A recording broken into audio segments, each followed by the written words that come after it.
Hello, everybody, and welcome to the EMEA Online Continental Championship 2025. My name is Abstracted, and with me, and we will be your commentators for this event. Now, it looks like we've got a pretty fantastic turnout, looking like 100 players already, which is a pretty fantastic number. Um, I'm curious to see, and of course, some very strong players I've noticed in that list. Um, I'm curious to see what we're going to expect from this event. Um, the meta had sort of seemed to settle for a bit on Auko and Sable, but recent deck lists, especially from the American Continental Championships, um, identities have started to pick up like Elio that haven't really seen much play before. Um, I'm very curious to see what sort of ID spread we get when the first round comes up. Uh, Threntar, are there?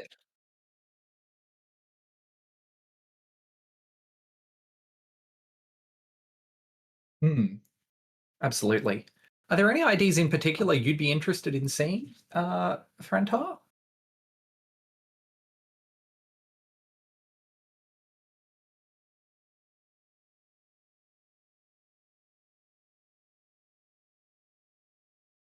Okay.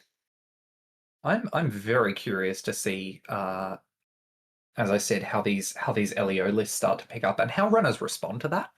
Um, Very much. Glacier has not seemed to be much of a thing in the meta leading up to now, with so many people on Auko. I suppose Nebula has some amount of glacieriness to it, but Elio definitely presents a different challenge, and so I'm curious to see how runners will adapt to sort of meet that. Whether we'll see some more play of cards like Game Dragon Pro and similar cards which haven't really seen much play sort of after the first month or so of Elevation. Um, on the runners,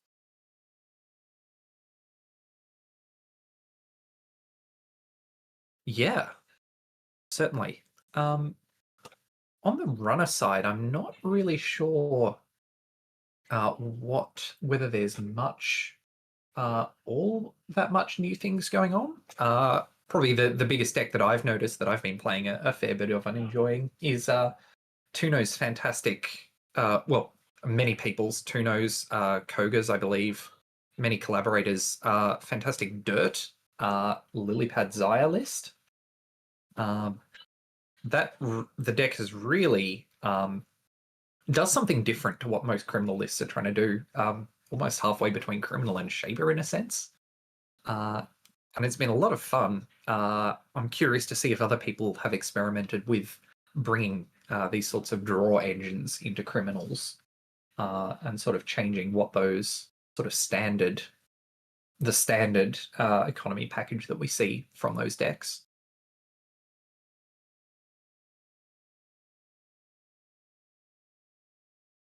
Uh, Curious what else is going on here. It seems like our players are still in the player meeting, but the round one should be starting before too much longer. Um, See, again, with 100 players, we should have lots and lots of choice for what we want to go and see. Yeah, absolutely. Um, I'm curious. Are there any? What's your favorite runner identity from Elevation? Would you say? Yeah, keep it keep the choices restricted. I don't know.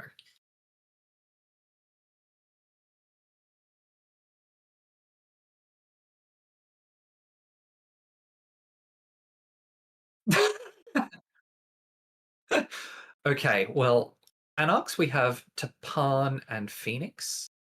Criminals, there's Muslihat and Baz. And then Shapers, there is Magdalene and Dewi.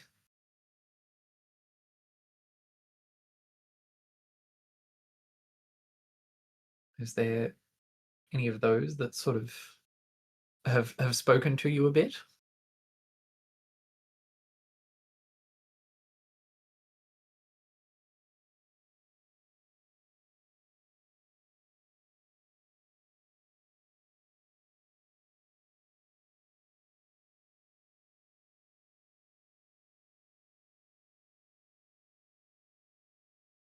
Absolutely. Mm, for sure.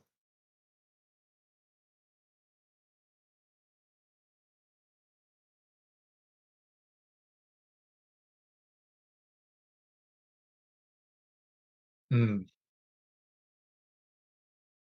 yeah, absolutely. Boomerang Baz is such a cool such a cool nod, a cool play pattern, cool nod to, Baz being Australian, I guess.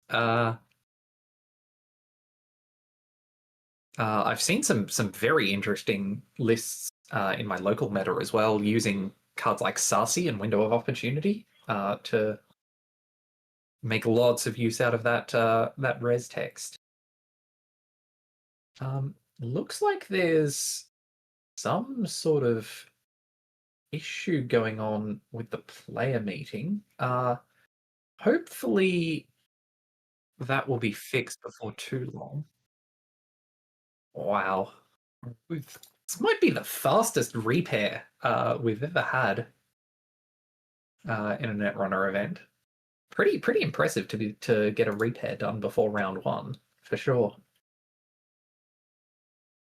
But no, it looks like our players are filing into the player meeting. Hopefully we should be able to get the tournament proper underway before too much longer. Anyway, out of the elevation runners, while I really enjoy the idea of Baz. I haven't found a deck yet that feels really powerful and maybe able to. Feels like we're maybe two cards away from being able to fully capitalize on the sort of the fantasy or the idea that I want to pull off with a Baz deck, for it to start to feel really powerful. Um, the ID out of Elevation that I've been playing the most of is certainly Magdalene. I know it's boring shaper nonsense, but turns out getting a free install a turn is kind of a big deal. Uh, and the ability to get that sort of one unit of value on your own terms rather than the closest comparison being something like Lat, where you would have to it's the corpse on the corpse terms, right? They have the ability to drop to low hand size, make you scared if you're playing into a kill deck, or draw up with Spin Doctor, or be precision design, um, which can really mess with your plans a bit. And so it's very nice to be able to just know when you're getting that extra unit of value. I don't know. Uh, on the corpse side, I've actually been playing out of the elevation IDs. I think I'm most interested to see where PT Untian ends up. Uh, the sort of rushy style is very interesting to me, and the sort of netrunner that I like playing. And early drafts of the list that I've tried have been fun for sure, but haven't quite clicked in the way that I was hoping. Uh, is there a corp ID that you've been enjoying, Thrantar?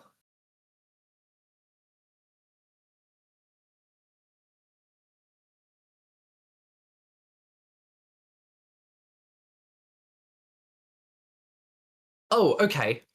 That's Sorry, I'm just hearing that there seems to be some sort of problem. My co-commentator Frantar can't apparently can't be heard on stream right now.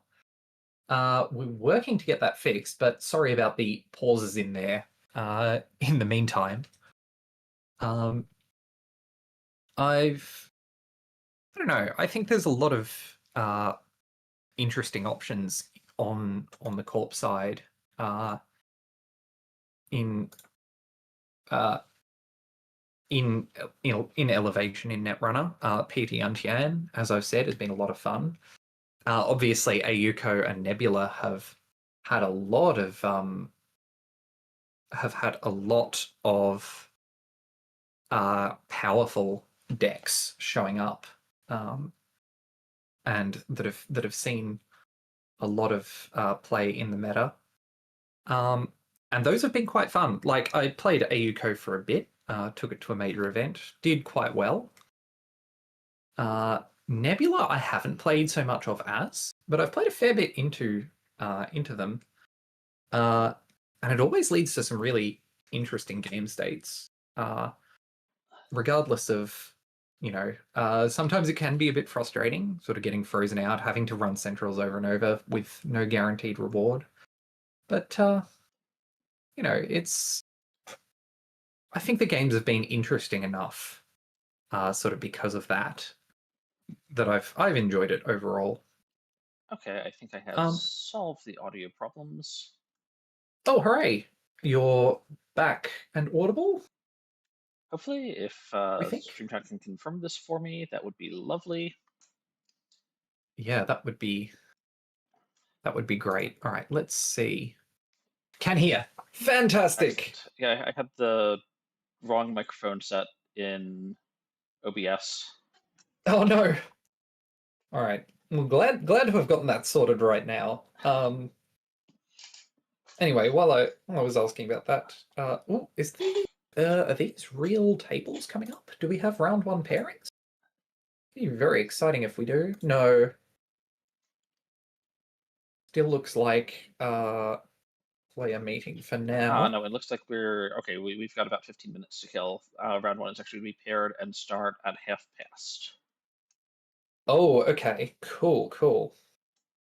All right. Well then, uh, any thoughts on the corp identities of elevation then, Trenta?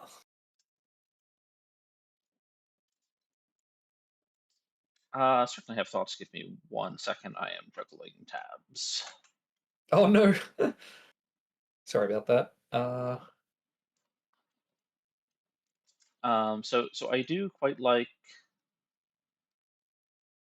Leo, which we've talked about a little bit. A sort of pushing you in a very specific direction, mm, and rewarding you with a fairly unique tool for this, right? yes.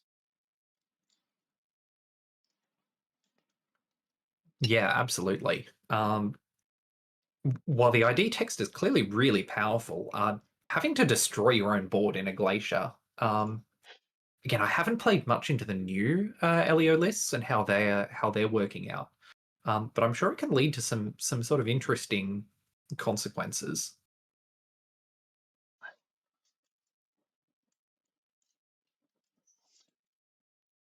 hmm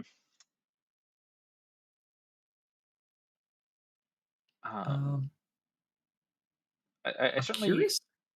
Go ahead. enjoy PT in theory. In practice, Mm, I've been not quite as enthused. Um, mm. but for a like I am a big fan of Prov. Prov is probably one of my favorite Oh IDs. yeah. Before rotation, I basically played nothing but Big BL Prov. Ah, oh wow. Yeah. Big With deal Friend Flag and traps and Couriers, stuff. and have Oh, not, RPC. Yo. yeah, RPC Big BL. But I have not really found my new, like, this is just my go-to corp yet. Ah, yeah, I know how it is. I've been kind of having the same thing for a bit. I've recently settled on a PD list, actually. Sort of inspired by the list posted. Um, the name escapes me. Pincell's PD list from one of the earlier uh, Continental Championships. That sort of fast advance build with wage workers. But that's definitely a very different style of Netrunner to a lot of the Netrunner out there, and certainly like feels pretty polarly opposed to your Pravdavost RPC Hmm. sort of go-to deck.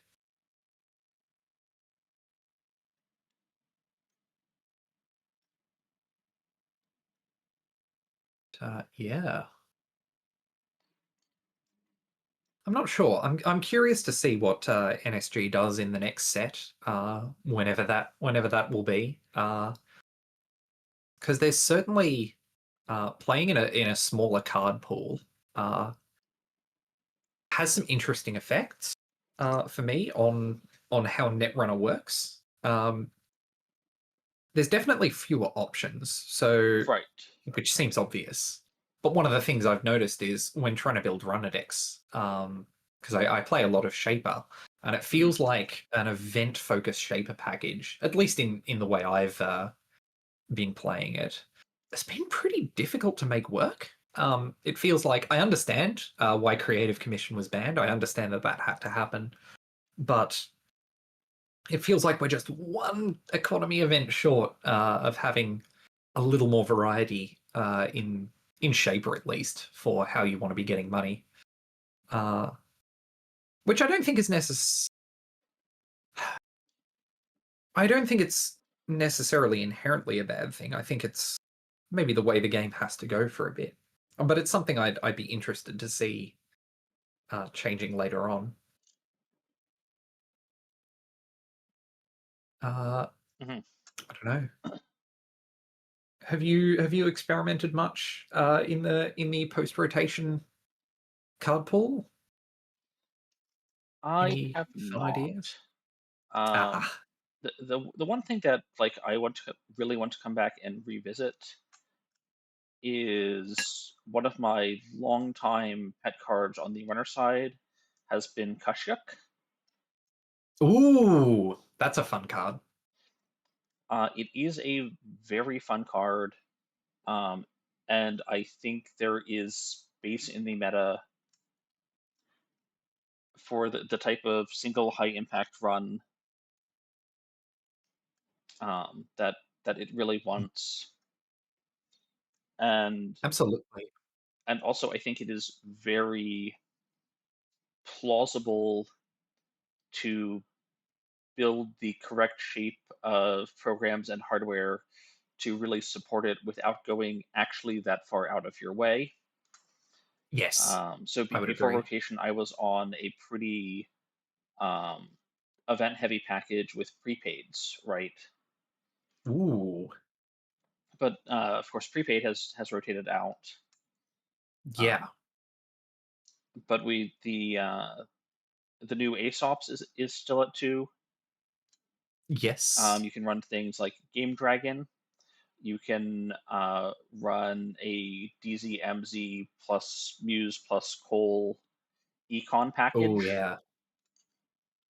Yeah, that adds up quickly. Um, and it Um, definitely fills the hole as well, at least to some extent that Deep Dive left. Certainly nowhere near as powerful a card, unfortunately, but so certainly seeing 6 and taking one of them is much worse than, especially like the all-in. I'm going to deep dive once with 7 clicks, and I'll just yes. deep dive twice. And Yeah, look at 8 twice, touching 2 both times. Actually, yeah. uh, ended a lot of games. Mm, certainly. Um, and then I think one other thing that I was really enjoying with the Kashuk decks I was playing was you can import Hermes as your console. It's relatively cheap on the influence, right? You can bring it, and then Mm, Kashyyyk is actually pretty good. Like looking at six, it's not perfectly reliable to fight an agenda, but like your odds are pretty good. Um, yeah, and against most corp decks, certainly. yeah, so if you have sort of the Hermes, you can sort of control when you get your Hermes trigger by when you fire off your Kashyyyk, Yes. which was very nice. And then I even supported this by running a singleton copy of what's it, Reprise. Ooh, Hushik reprise. That's terrifying. And that just generated some completely blowout turns. Yeah, I I hadn't thought of that. Hushik is a way to dramatically increase the probability that you do steal an agenda from and get that reprise. Because Yeah. reprise is a very, very powerful card when it works, but the consistency is something I've noticed that you can struggle with. That's fascinating. Hmm. Now I do think like I do think like two Kashyyyks is probably the right number to run. They kind of get clunky in your hand, and three Mm, credits is enough that you feel it, is what I'm going to go with. yes. Yes, certainly.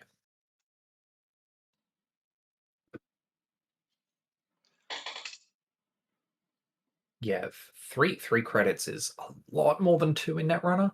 Um, some I think several of my friends have said at this point that in Netrunner there are sort of four numbers you can think: 0, 1, 2, and infinity. Yeah. And that, Well, I mean, there are things like rigging up, of course, true, which yeah, make two and three very, very similar. that's a good point. Um, anyway, it looks like pairings from round one are up now, and players are Indeed. starting to filter into tables. Is there a particular table that looks interesting that you'd like to go and have a look at? Um, I'm thinking perhaps we could consider heading to table 5 could be quite interesting. Ob into Arisana. How does that sound to you? Yeah, table five seems good. All right, I will Go and go hop in in and and check that they're going to be good. Well, when the table shows up, it looks like it's not quite there yet. Uh, but when that happens, it'll be interesting. Ob versus Arisana is a matchup uh, I have a bit of experience in. I brought Arisana to a Mega City Championship, and one of the most interesting games I played, certainly of that, was into an Ob, piloted in fact by my good friend Fenris, and that was a fascinating game. Arisana's ability to answer a lot of what Ob is doing at instant speed hmm can result in some interesting board states, but Ob's tricks and for one, the sheer speed that Ob can go at with the new Cyber Sand Harvester. It's functionally a new card with the rule changes for the purposes of Ob. Um, oh, never mind. It looks like table 5 could be up, but in the second tab. I'll see if I can find it. There it is. I will.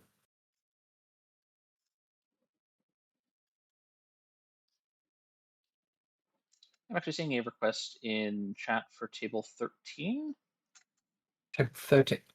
Oh, which Okay, would I be can. Nebula versus Arisana. Oh, hold on a second. I can go and ask them. 1 second. I mean, if you're already in 5, just ask 5. Like, 5's fine too. Oh, I've asked 5. 5 are cool with it. Sorry about that. We'll try and pay a bit more attention next time. We'll hop into All right, I'm table turning it on 5 for table now. 5 here. We've got half of the matchup the same. It's fine.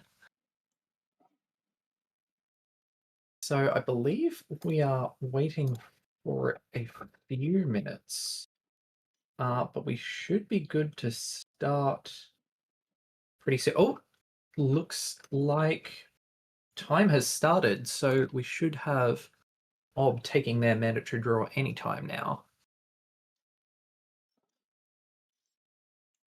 All right, and these were keeps on both sides. Everyone likes their Mm. hand. That's pretty good. Means we should get out to a good start. Again, you never know with Netrunner, but hopefully this isn't over in 3 accesses. Yeah. Of course, as a corp player, there is an easy way to ensure the game never ends in the runner's favor Yeah. with 3 accesses. How's that? Don't play any 3-point agendas. Okay. Yes. Good point. You got me there. But we're seeing Ob Ice HQ protecting against many scary run events from Arisana turn 1, such as a burner or a transfer of wealth as an import that's seen play in at least a few Arisana decks. And installing an ice protecting a remote, that's a curious play to me. Certainly not. Certainly can be quite strong, but Yeah, there's nothing that's indicates protecting turn 1, so it's unclear to me what the urgency was necessarily. possibly to again get that card into server 1 and get that server 1 set up for 1 less click. Can be pretty strong. But now we've got R&D and HQ both iced. Ice protecting server 1. Runner has got a nuker on the board and has discarded an Azamat, presumably not expecting too many of the assets. Like in some of the ob lists.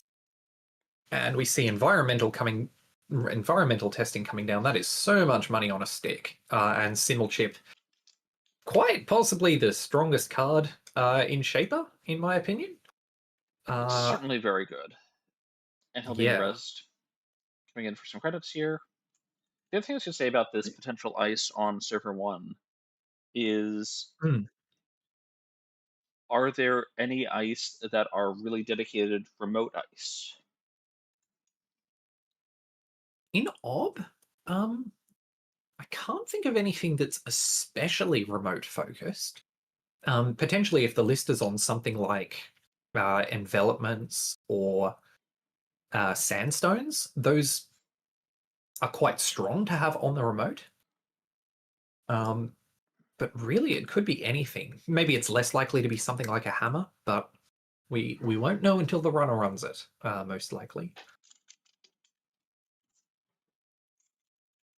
Arisana continuing to set up with DZ Fermenter, 2 very strong cards, and getting that environmental testing so close to popping. Even if Arisana's on 0 credits here, Tyrande is going to be able to head back to 9 credits, and potentially more if something like a Coalescence is installed with that DZ discount, is going to be able to start interacting very soon. On the other side of the table, we see Ob double advancing a card in server 2, triple advancing a card in server 2, scoring above. Ooh, that's devastating. Getting rid of that environmental testing. That was just about to pop, yeah. Ooh. Leaves Tyrande in a pretty rough spot. Again, you've got the Fermenter ticking up, you've got the DZ to give you money. you've got the simul chip so that you can use that fermenter Use the fermenter, reinstall the potentially fermenter multiple potentially. times. Yeah. But losing those 9 credits now is certainly not going to be good for you. Air blades, on the other hand, is good for you. A few of the tricks that Ob can pull, most notably Zato Grid, Zato City Grid, which gives what? To when encounter, blow up your ice to resolve one of its subroutines, and Yes. Airblade does see that that is in fact a when encountered ability on a piece of ice because of how Zato works mechanically by giving the ice the ability. Yes. And we see with that Cyber Sand Harvester not challenged last turn, that's going to turn into a humanoid resources for Kevinth here, giving a ton of money. It's getting a Spin Doctor as well for a ton of cards. Again, with 4 of those discarded, those could even be agendas we're looking to put back into R&D, keep the game going longer because Kevinth has drawn through something like 15 cards already. You expect to have drawn 2 or 3 agendas by this point. And Chromatophores coming down from Tyrande as Arisana here. This is going to mean we're going to be pretty likely to be able to get into HQ this turn, where we suspect some agendas might be building up. This is a wall-to-wall res. Nice slow value. Draw. Yeah, I mean, it's a card, a credit. The advancement counter, I'm curious to see if this obelisk is running much advanceable ice. Potentially we could see something like a tree line or a logjam here. Very strong cards in this meta. But also possible that this is just a piece of art that we don't have a use for that third effect and we're just putting it there for the fun of it. It's another iced remote. This Ob is doing a lot of scary things.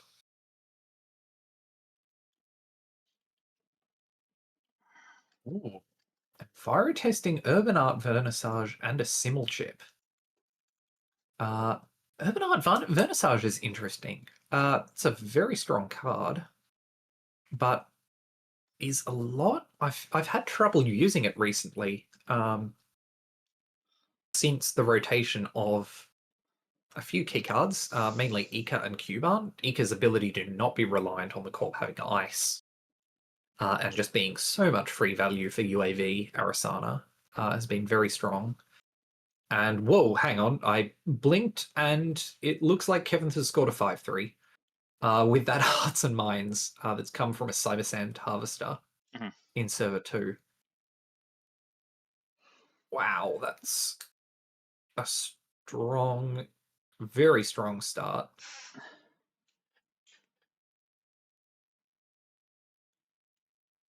Hearts and Minds is such a strong card, and the ability to get it off of Cyber Sand Harvester is absolutely one of Ob's biggest strengths right now. Cyber Sand Harvester, in its new form, as it were, is really, really powerful.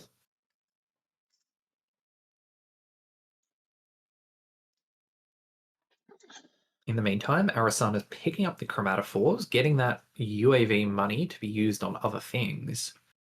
But so far, there doesn't seem to be much of a breaker suite yet. And again, Ob being up 5 points to 0, Obelisk can certainly have ways to score those last 2 points from hand. Yes. So this is a pretty scary situation for Tyrande here. But also with only 2 credits, the runner is not terribly threatening to get in. Ob can advance an agenda behind ice for... Very true, but with 3 counters on that environmental testing and... Oh! Never mind. with that slash and burn out agriculture used, that 2 slash and burn agricultures. I think that was Basalt the slash and burn back. Oh, true. But that's still yeah. That's the game. And that is the game. Again, a pretty powerful engine that Arisana was threatening to build up, but just too fast, seems like. Especially with that hearts and minds on the board. As the players have noticed, yeah, the above the law kind of was such really, an economic blowout. Yeah. 9 credits lost from the runner while scoring a 3-2. You really want it to steal anyway. It's a massive, massive deal. Let's see if we have a chance of getting into table 13 then, given that game ended so early. I will go and see whether that is on the cards. Yep, table 13 looks like it's in casual. Yep, I see that.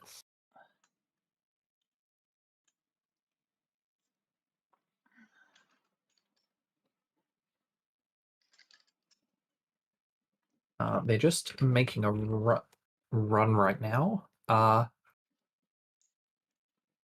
I'll see how that's going.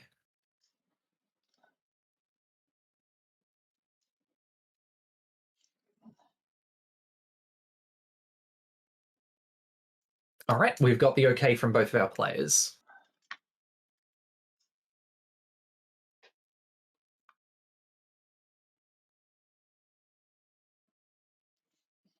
All right, so we're turning in on a moderately developed board state. We're seeing a conduit here out of the Arisana, supported by a propeller. And we're seeing a Muse for Vasarum. Yeah.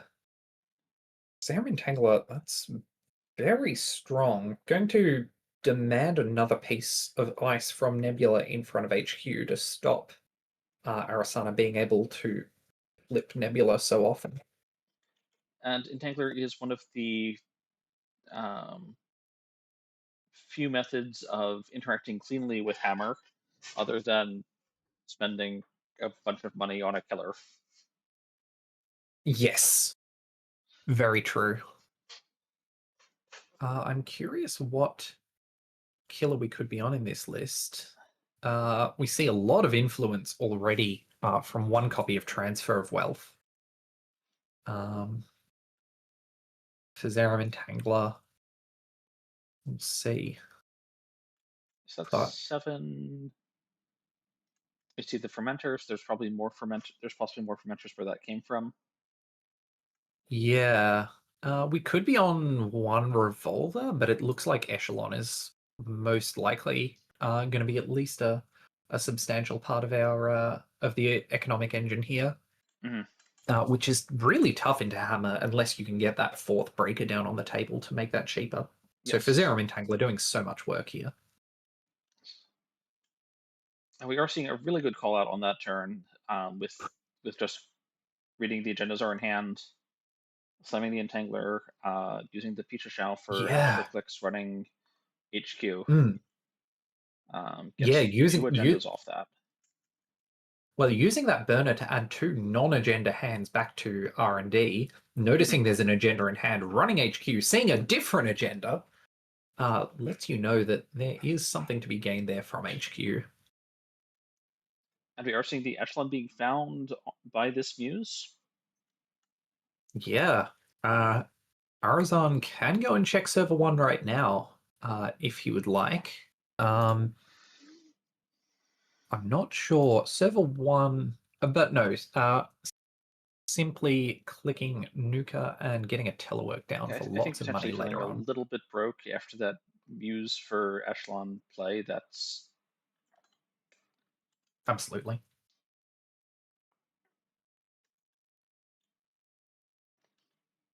And the Entangler being trashed with a Purge.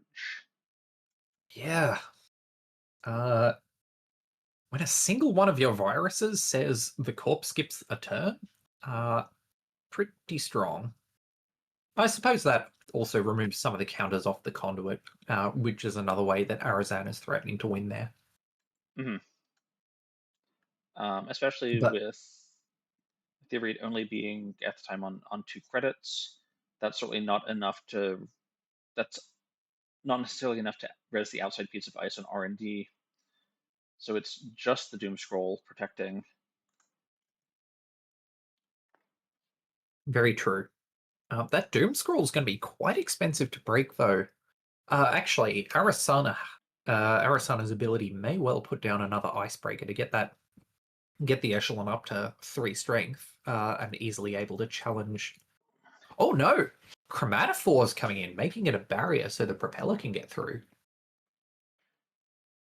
Still, you're only going to be able to do that twice this turn unless there's another propeller or other icebreaker in hand.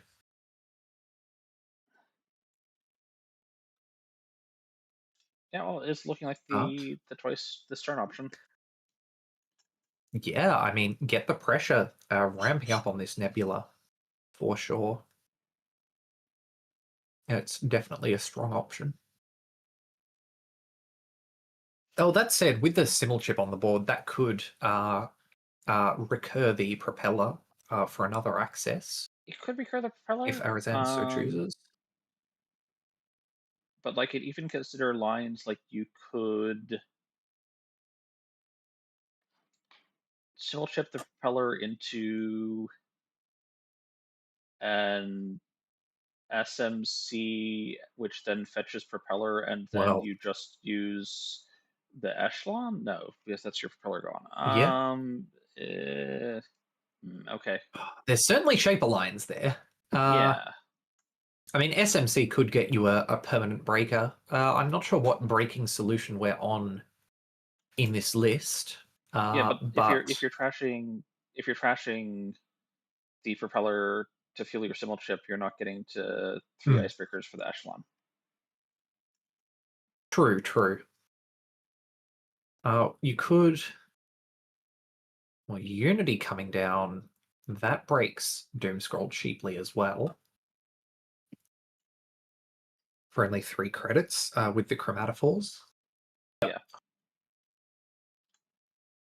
Yeah. And there are now 8 credits available for the rate, so this ice here is very resable, I presume.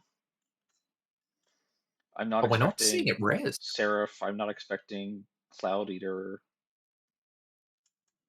No. Beowulk would be a surprise.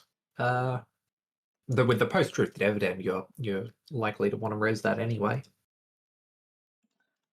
And we see 3 cards access. No, still nothing in R&D. But it's still the flip back on Nebula. Absolutely.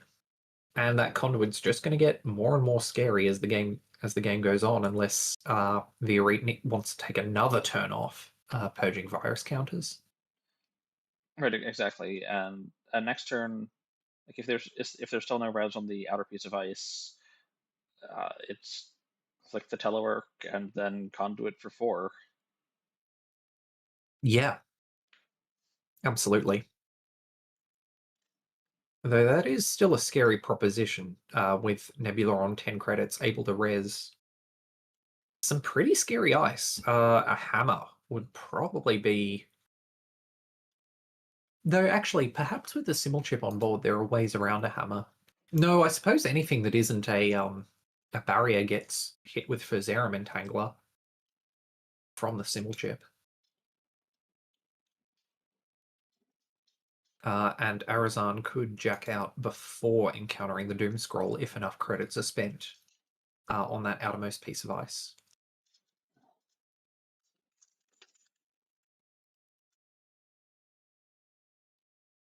But looks like no res once again. Arizan going to be able to see 2 more cards and flip Nebula back. Ooh, with Pisha coming down, potentially we're seeing even more this turn. Though with what money, I'm not sure. With the fire all button. True. But it doesn't matter. There's an off-world office. There's the game for Arisana.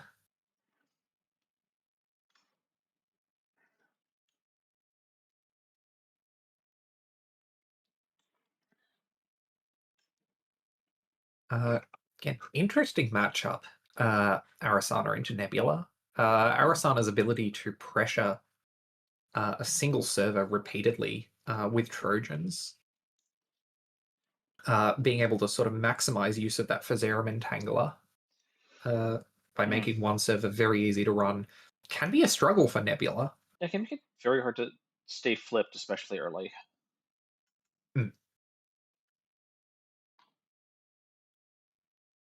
Absolutely. All right, well, we're starting to pare down the tables. Anything catching your eye? Ooh, we could. What have we got? What does what is table 7? I'll just double check if table 7 is a possibility.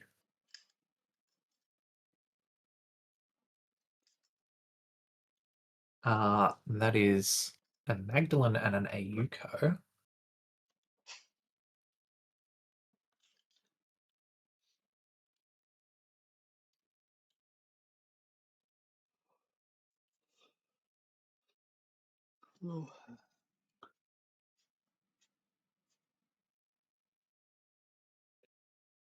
All right, we've got the okay.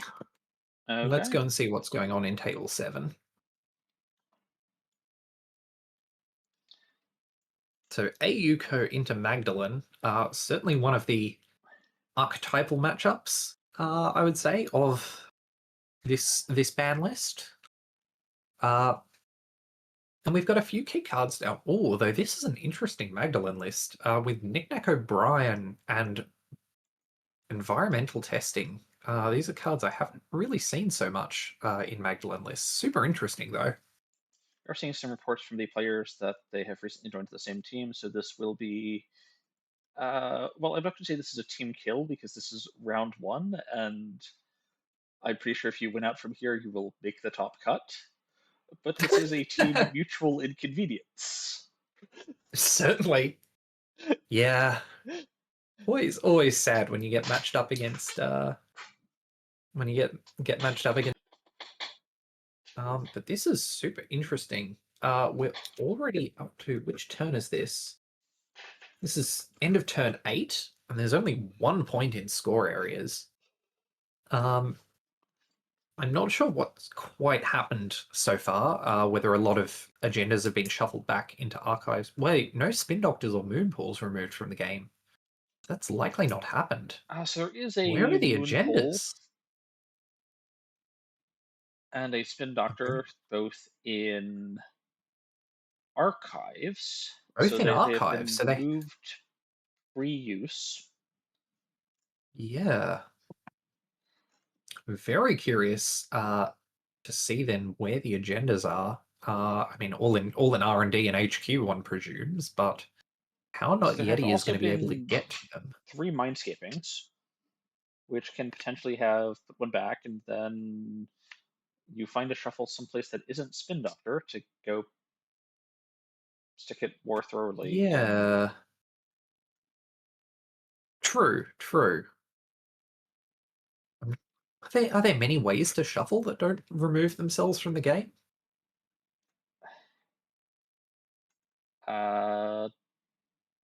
Doesn't Sprint shuffle? Sprint does shuffle, but we don't see We any don't of see any those in sprints. No, archives. I'm just.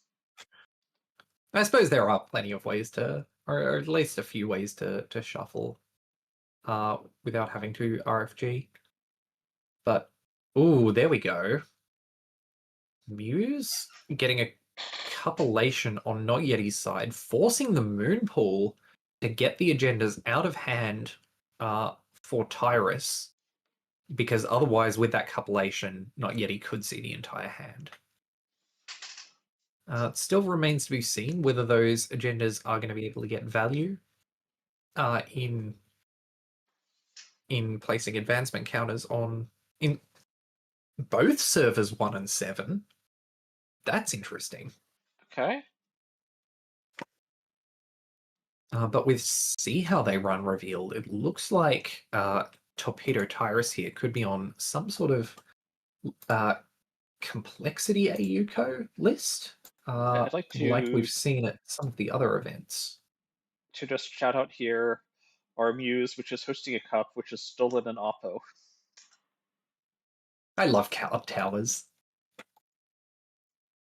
They should let Muse host Muse, not because of any mechanical reason, just so you can build a bigger card tower. Hmm. Apparently, you used to be able to do that with some of the older daemon programs. They didn't have the restriction of hosting non-daemon programs, so you could just make stacks of cards. So good.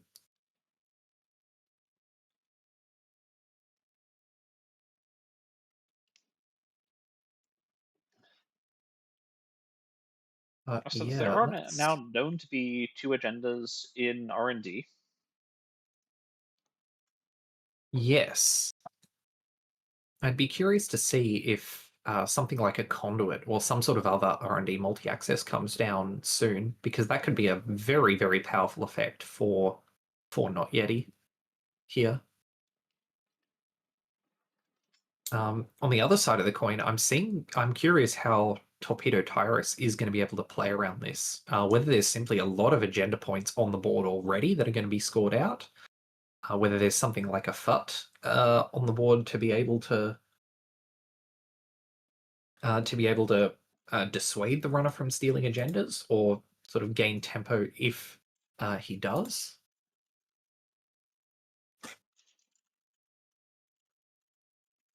Very curious. But Server 7 advanced again with the cohort. Curious if this is going to be a score here. We are seeing the FUT, and we are seeing an advance. How many advancements? It is a Sting. Just lost. Sting for 2 damage. Again, gonna sort of shorten the runners next turn, forcing them to draw back up. Forcing Not Yeti to draw back up before being able to interact, for fear of taking 2 more net damage from a FUT, or more, potentially, from the ice that's around on the board.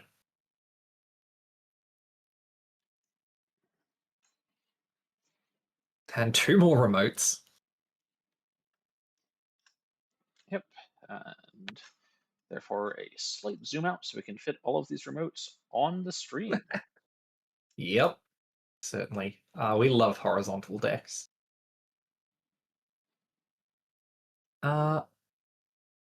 Curious. It does look like, you know, AUCO lists. I think so far with the cards, no, we're seeing a wage workers. So this isn't exactly the increased complexity list from the New York mega cities. We'll see what it is. Not yet. He calling out the 2 different types of counters on a FUT. Yes. Not something you see too often, but pretty funny. We have the purple, we have the blue. Need to find a way to add virus counters and get the red ones too. Ooh, is there a way to do that by default? Airblade coming in handy here, just preventing some Yeah, net damage. just some good value. Checking server 9 as well. I wonder what this is. Possibly something like a second Regenesis. Wow. I have to imagine Archives is the next place you check, right? Well, assuming you can stay alive to live to tell the tale, which is unclear. This list being on Oppo Research could well be on something like End of the Line as well. Right, but there's no tags. There's a Fuji. No.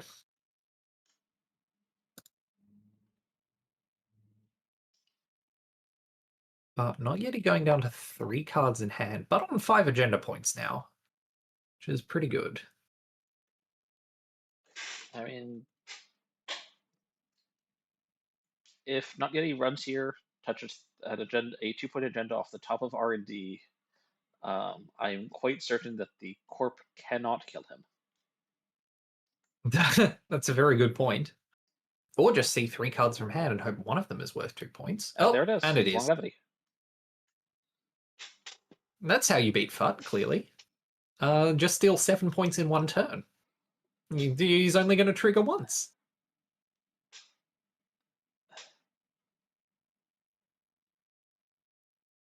But not an enormous surprise, I suppose, that there were so many agenda points floating around. Again, with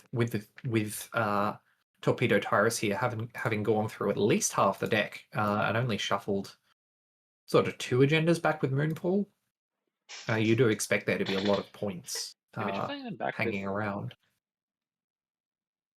Moonpool just means that they aren't in archive. Like only scoring them gets them out of the sort of pool of cards floating around, right? Yes. You could maybe shuffle around where they're most likely to be, but that they're somewhere, that you're 20 cards deep and haven't scored them, like they're somewhere. They're still there, true. And I suppose Tyrus was trying to get them out of there. Again, with those 2 Regenesises on the board. Mm-hmm. If either of those had made it to the end of the turn and archives, then that would have taken 4 points out of contention and put the runner in a really tough bind. But no, instead, lots of points stolen by Not Yeti here. Mm-hmm. I'm curious to see how many of the results have come in. It looks like we've got 40 out of 52 pairings done. Still a few tables hanging around. But I'm curious to see how much longer in the round. 8 minutes? Is that enough time, do you think, to... Yeah, we can hop in on one more, I think. Sure. Let's take a look. Maybe we could do...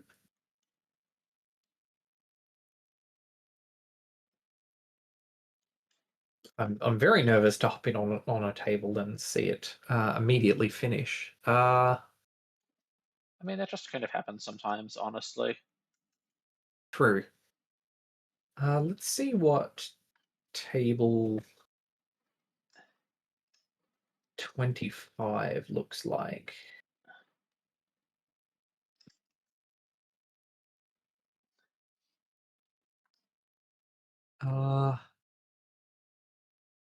Oh, interesting. I will go and see if table 25 is okay with this, with streaming.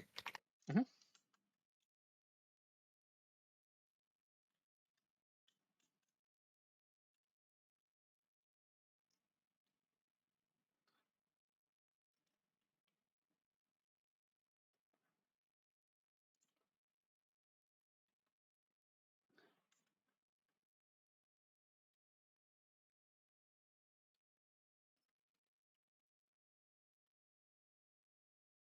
Well, just asking them now. We'll be able to see, hopefully pretty soon, if they're interested in being streamed.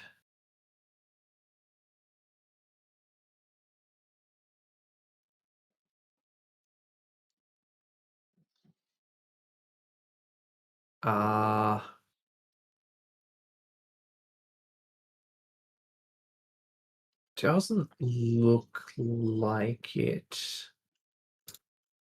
I'll go and see if there's another table that is interested.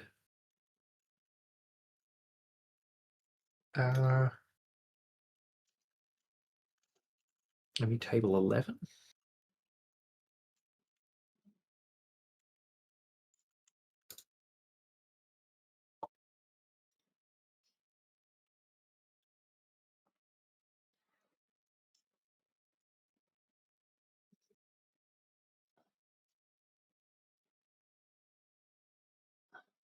All right, table 11 is all good.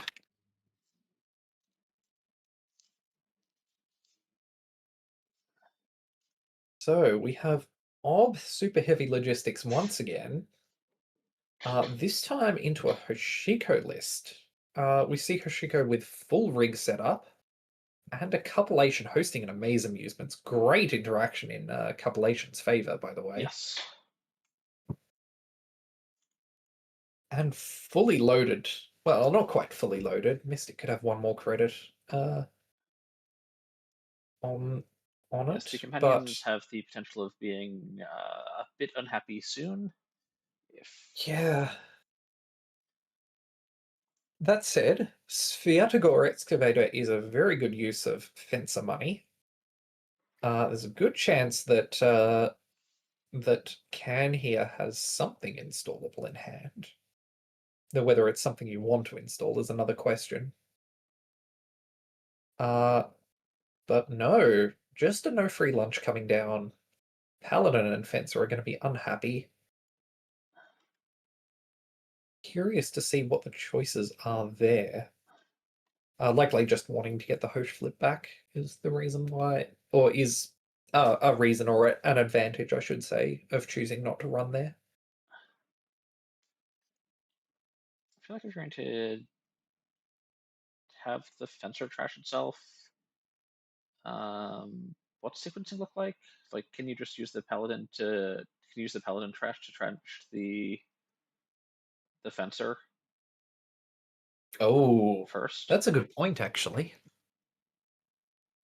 Yeah. Oh well. With 4 points in can score area, it does look like they're ahead for now. Though that being said, server 1 could be scored right now potentially. We are seeing Con here a little bit low on credits. There's a bunch of imaginary credits with the paladin with the mystic.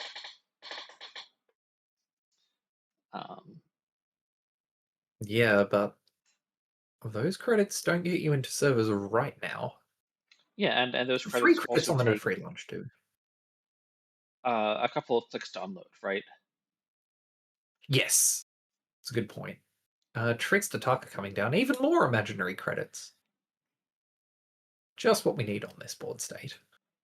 No, in all seriousness, every bit of drip is going to help make the late game that much better for Can here.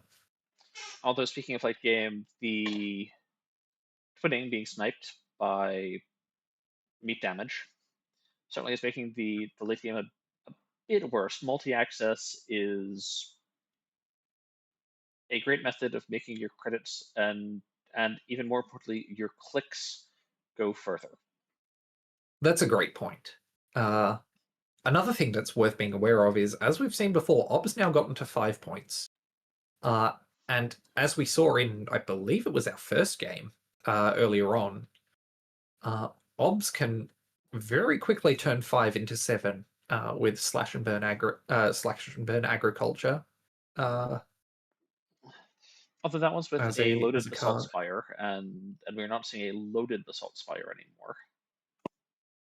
That's a good point. But one slash and burn agriculture would be enough to score out either the third Azef protocol or potentially off the books. Mm-hmm. We'll see.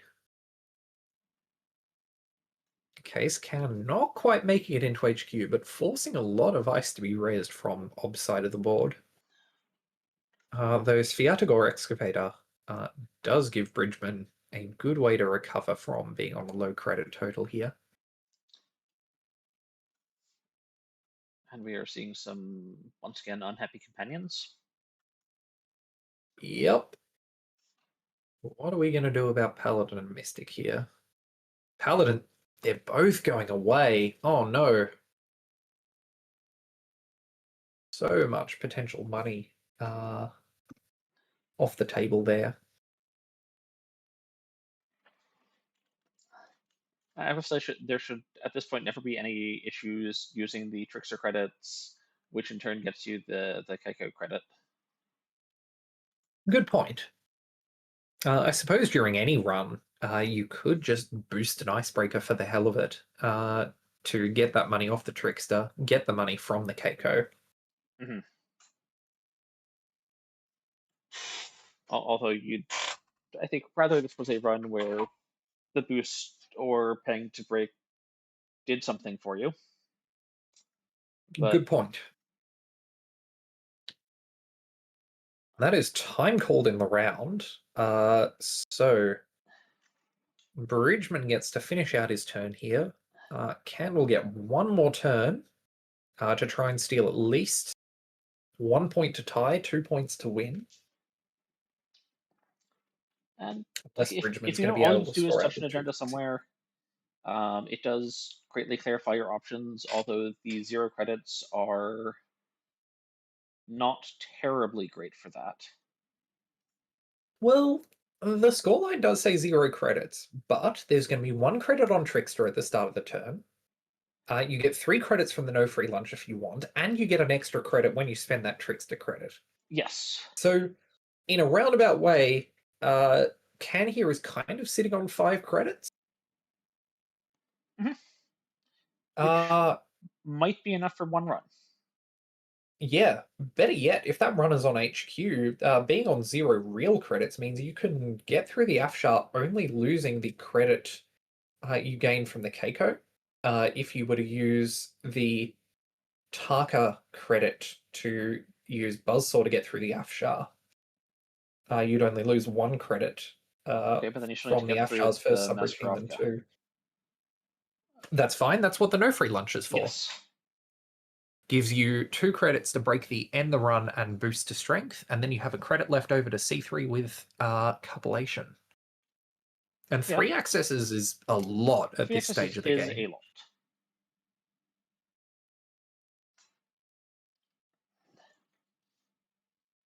But Bridgman's still got 2 clicks to try and lower those odds as much as possible. Also, 5 credits here, there is the potential to get one more piece of ice out somewhere. Something like a fly swatter. Yeah. Could be installed and the res could be afforded. A fly swatter would do it. The third Maskarovka. Maskarovka or second Afshar as Another well would Afshar, also yeah. really make it hard for Can to get into HQ. Yes. Or if HQ's known safe into R&D, even potentially a world where you put an ice on archives, either because there's something in archives or because there's nothing in archives, but there are 3 face demos. Ah, mind games.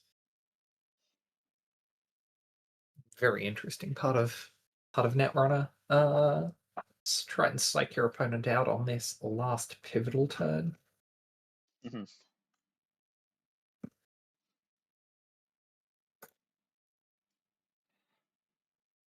One click, 5 credits. What is the call? We will see.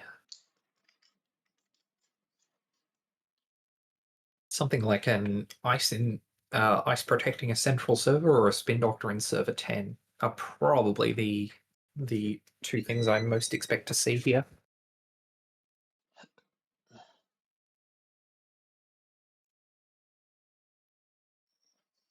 And we do in fact see ice protecting HQ. Still not clear whether we're going to be able to res this or if it's just a deterrent here. In either case, if it costs more than 1 credit to break, well, if it only costs 1 credit to break, then it doesn't actually affect the run because of the Afshar Taka Keiko effect we discussed earlier. But if it costs more than 1 credit, this could make it very difficult for Can to get in. Like potentially just click for some credits, at least 1 credit. Like maybe click for 2 credits, check archives, check HQ. Yeah, And we see click for 2 credits, run HQ. Maskarovka, you can get through that with clicking for the 2 credits, like we mentioned Yes. before. I'm not sure why we're taking Taka money here. We are going to be able to use it. So I don't think it affects the game ultimately.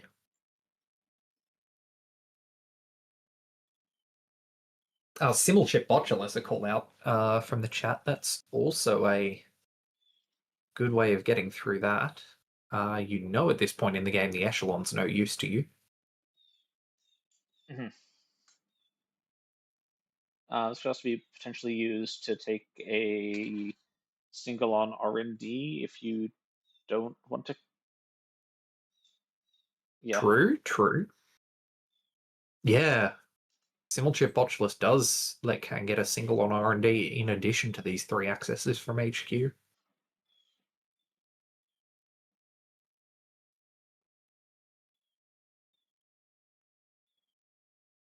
Yep, and there's the no free lunch for 3 more credits. Mm-hmm.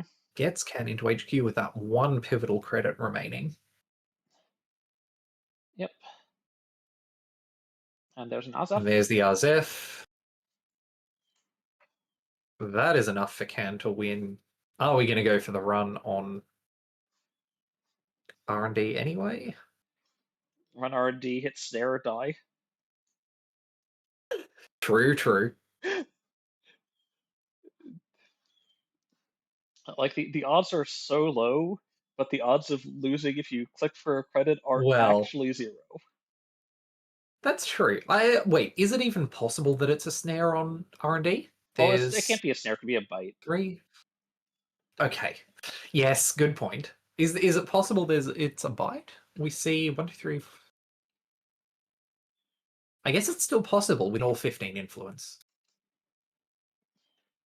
But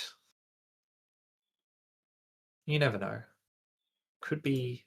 Does Wayland have any ambushes that fire from R&D? Not sure. 6, 9.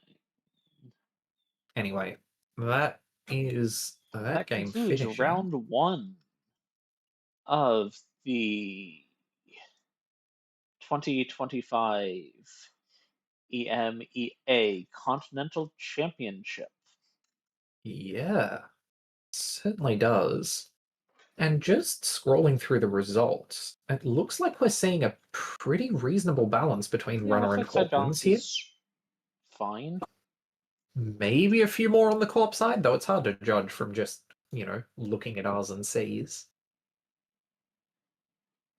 The one thing that I do think is great to see is, at least on the corp side, I was seeing a lot of faction diversity. We're seeing representatives from purple, yellow, green, and red in what looks like at least more or less equal proportions. Okay, I so can I just actually. ran through and actually counted. There were 23 runner side wins among the 48 tables that were not buys, which means that there were Yeah, 25 corp wins. So yeah, it's looking pretty even for the moment. very, very close to even for sure. Um, Also, looking at, I remembered there's actually a pie chart you can look at rather than just sort of vibing ID diversity, or faction diversity at least. And it looks like we have about a third Wayland. Wayland actually outnumbering Jinteki at this event, which is a little surprising given the dominance of Egg we've seen up until this point. So I will note that this Wayland is really sort of split across 3 different IDs. Ob is leading, but Right. Built to Last and Nuvem both appear to have some representation, whereas Jinteki, Mhm. it, there's one ID in Jinteki.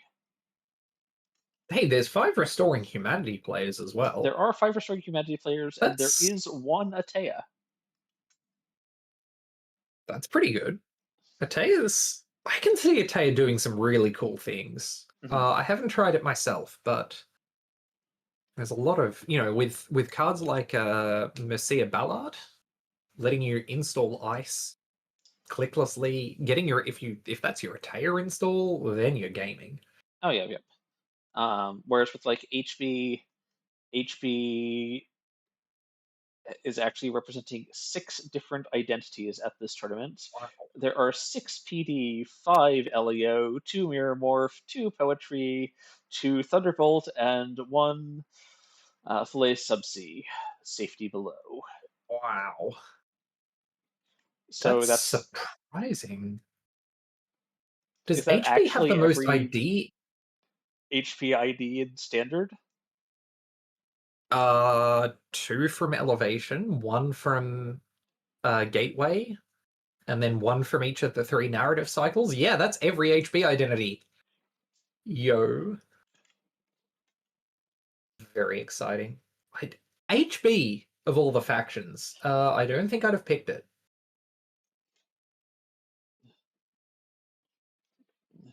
Uh, But yeah, while Wayland has the most faction representation, Auko has the most ID representation by a pretty decent margin.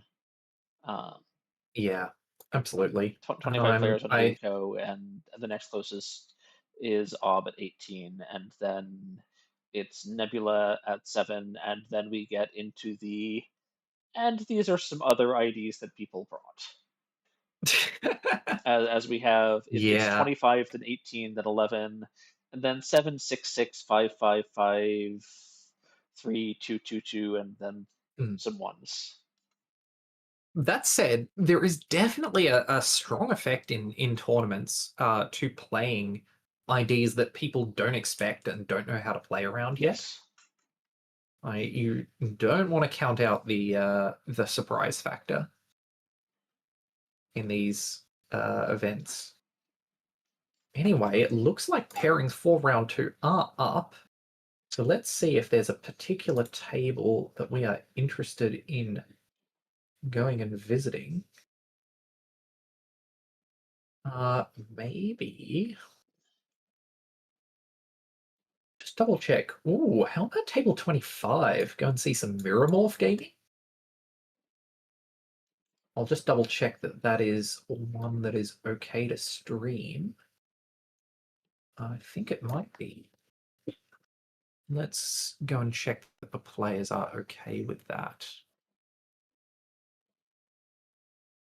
Uh, ooh, again, we're just waiting for both players to get to that table now. But Mirror Morph, definitely a very powerful identity. Getting one more click is a big deal, always. And Elevation has released a few cards that have made that that have made it easier to do 4 different actions on your turn. Top-down in solutions, in particular, allowing you to take multiple installs and still get the Mirror Morph click, is a big boost to the identity's power. As is Petty Cache. Again, clicking Petty Cache is its own action, does not count as an operation when done from archives. Gives you a lot of flexibility in making that ID text fire. Yeah, because ordinarily when you play an operation, what you're actually doing is taking the basic action that says play an operation. True. Yes. Uh, Petty Cache has its own ability. Looks like we have the all clear to stream table 25. Stream table 25. Yeah. All right, as soon as I find it in the Uh, list, I will join in and we will watch it. absolutely. I'm sure it Now exists. it'll be here somewhere. There it We'll is. figure it out. Now And both of these players are, in fact, up a game, won their games in round one. So we should see some good powerful Netrunner here.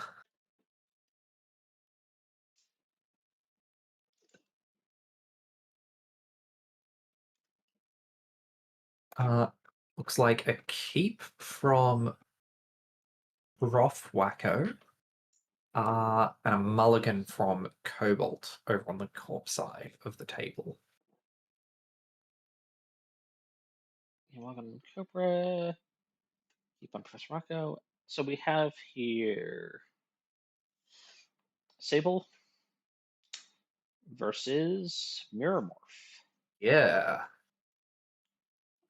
So this is Very. I think thematically, this is all about people trying to scam an extra action from the game system. Yeah, that's a good point. Both players' IDs say gain an extra click sometimes. It's also particularly interesting because Mirror Morph, at least the builds that I'm familiar with, are generally more interested in scoring from hand rather than building a remote server. So that means you're going to have more of your ice available to be protecting central servers, which could make things a bit of a headache for Sable.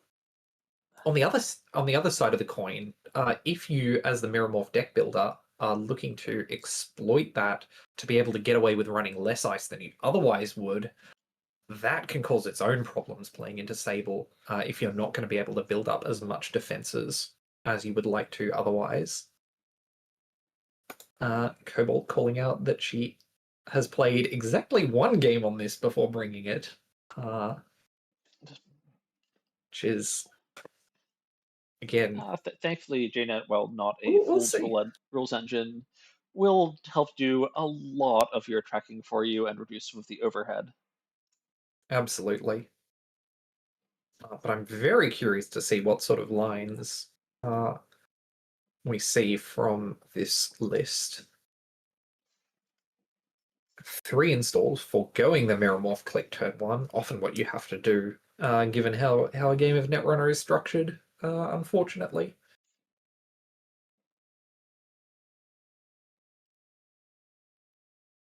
But Marcus HQ, that is not really the server I think you want as Prof Wacko here.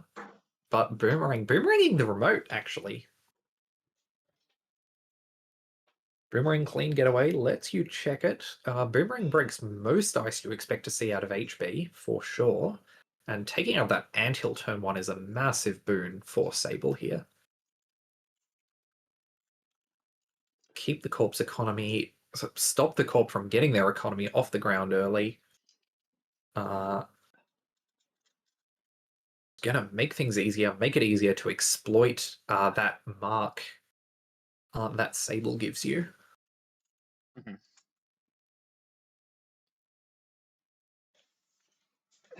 And then we see Cobalt drawing, taking a credit, over installing that piece of ice on server 1, not wanting to pay money for an ice that's been boomeranged. I mean, fair enough. I mean, also And just then boomerangs are a using, finite resource. If you're willing to just trash your ice. yeah, that's a very good point as well. Prof Wacko gambling, getting a Chesva down, using that money to get a humanoid resources off of R&D, slowing down that money for Cobalt early.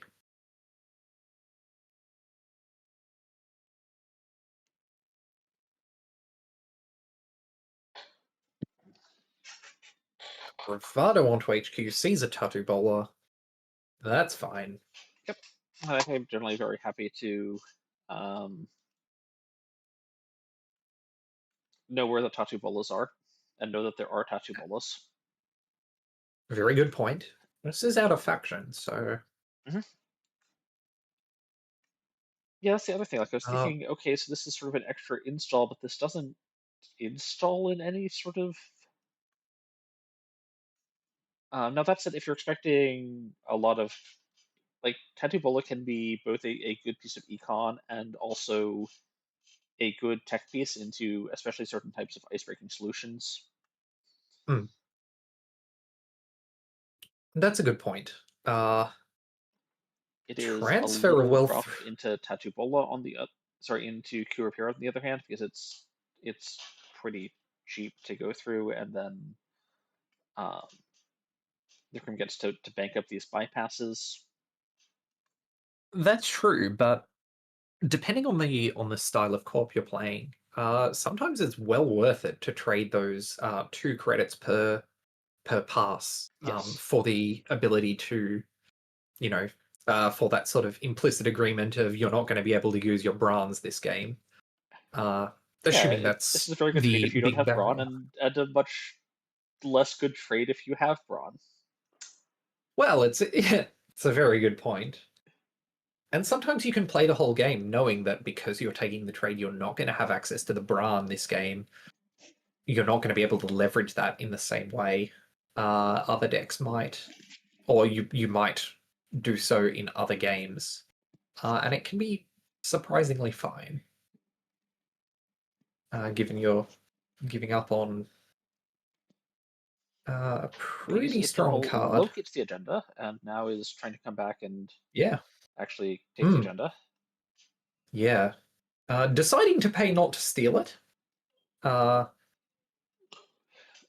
Importantly. But there we go. There's the Luminal scored. Liminal, of course, has come back to us after a brief vacation. Yeah, absolutely.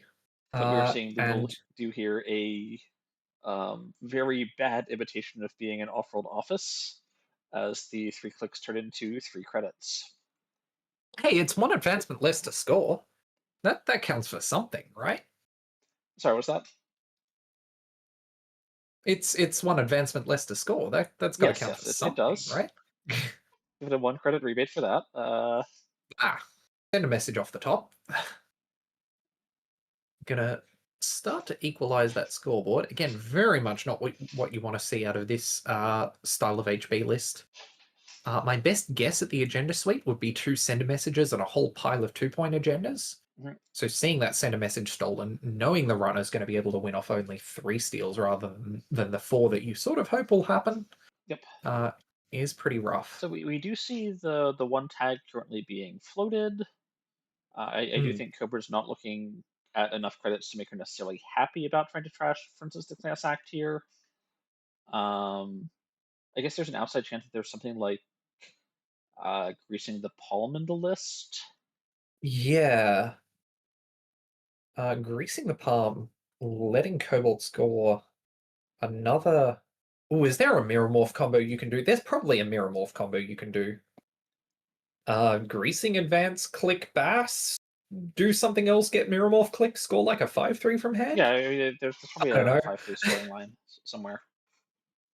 We are Wait, does seeing that work? clean getaway come in. It's going to be essentially a rebate on this run. Greasing, install, advance, bass. Okay. No, this is a cool line. Because MIC can blow itself up if it's protecting a spin doctor. You can remove the Ooh. server. Wow. Yeah, robbing the runner of 6 credits and the click from MIC. Losing the MIC itself Losing the is MIC pretty itself rough. is That is an pretty rough. expensive I'm not commitment. entirely sure I love this line, but that was a really I don't cool know. line, and like Robbing 6 credits from the runner at a moment like this is a massive deal.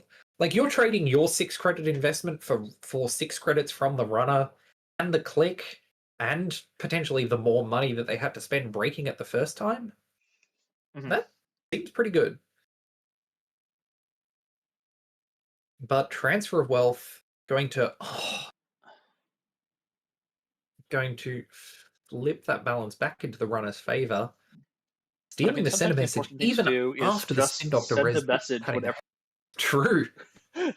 Yeah, this is what separates the good players from the great players, you know. The great their players just bravado. know when to access agendas. Ah, very good point. And choosing to bounce off the tattoo bowler, keep the runner, keep Cobalt at 0 credits, Yeah, rather I than like the let call. her Just go up stay to broke 4. and Oh, absolutely.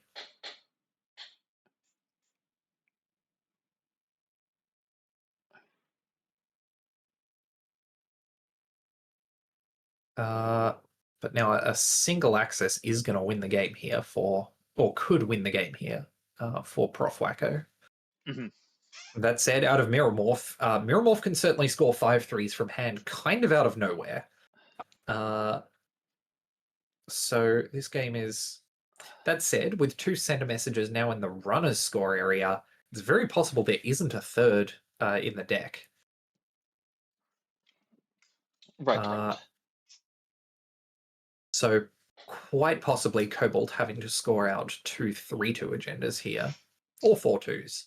So I mean, if it turns out that unbanning Luminal wasn't enough to get HP back in the meta, there is one other banned HP card that could be unbanned. I could be unbanned is a very strong, very strong. I wasn't around playing Netrunner when it was a thing, but from my understanding, that card was kind of messed up.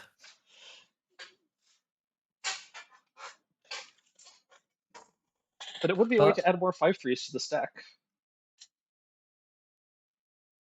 Yeah, I suppose it would. You're not wrong about that. And at the very least, there's not small comfort, but at the very least, there isn't a punitive counterstrike Yes. To really make use of that text. Yes.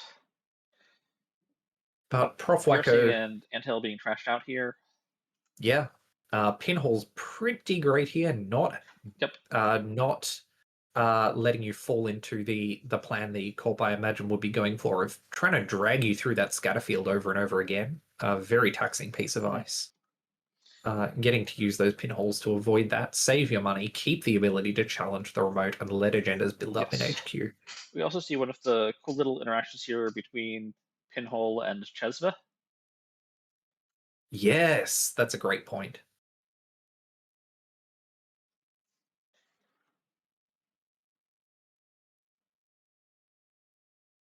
Credits. That looks like fast advance range to me. So it's possible we could see some amount of points scored on Cobalt's next turn. We'll see how Prof Wacko chooses to go about planning around that. HQ mark might mean now is your time to run HQ. With the revolver down, drafter only costs you 2 credits. That's paid for by coffee.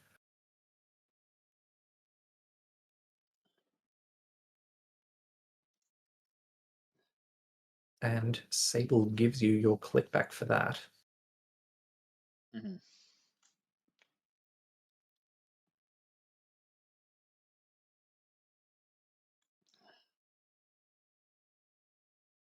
Bahia bans on HQ. Ooh. That is going to let you get a fair bit of value while making that run you wanted to make anyway. Yep, so we're just going to see the draw 2 and maybe the install at a discount. Although, not a lot of credits here. Yeah. That's true, but open market credits could let Prof Wacko here install something like a class act. Yep, could also potentially work on these tags, but there's not really been anything done with these tags, so. Or you could just access the Project Ingaton in hand and win. Also an excellent choice. Yeah. Just touch cards. Yep. Seems good. All right. How much longer do we have in the round? Looks like. Still have Still quite a bit. 30... We should have about 28 about minutes 30 left, minutes? I think. Yeah, let's see if rounds. yeah. No, we're in 45-minute rounds. Yeah, so we've got about 30 minutes left. Mm, 27. Yeah. yeah. Let's see if there are any fun games we could go and watch in the meantime. Uh, how does Table 14 sound? Restoring Humanity and Zaya. 1 second.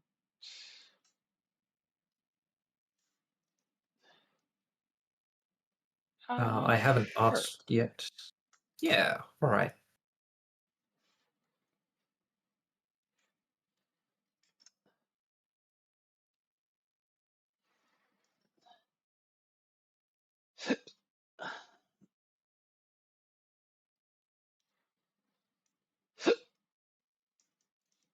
Just asking the players now if they are all good. Looks like we have the all clear.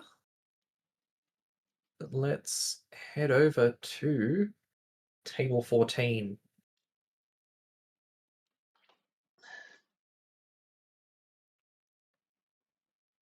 All right, this is table 14. We have here King Solomon piloting Zaya Yeah. against Minstrel piloting Restoring Humanity. Hmm. And Zaya's score area looks a lot like the one from last game with 2 sender messages there. That said, with a Sisyphus protocol scored on Minstrel's side, this is still going to be very, very expensive to make accesses anywhere. The Physerum Entangler on that first Vampirinasa is going to make things a bit cheaper. Mhm.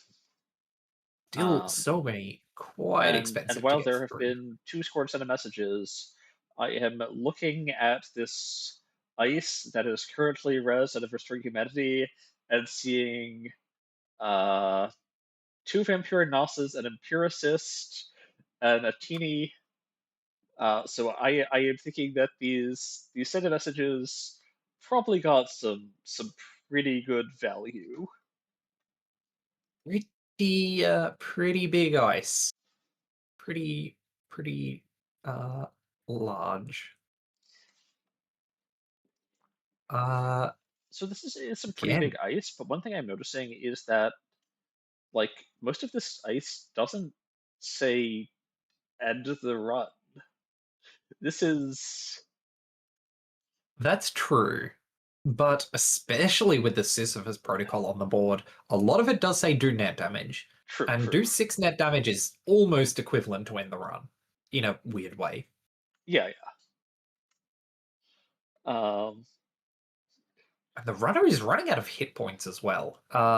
With 3 cards in the grip and 7 in the stack, there is a pretty hard limit to how much net damage you can take before you're not going to be able to make any more progress in the game. Especially if you're expecting to see cards like Fuji Asset Retrieval.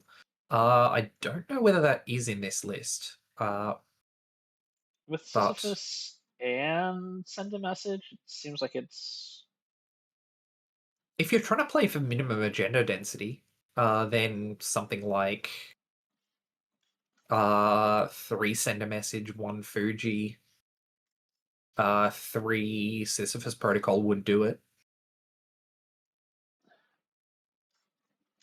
But again, that is purely speculation on my part.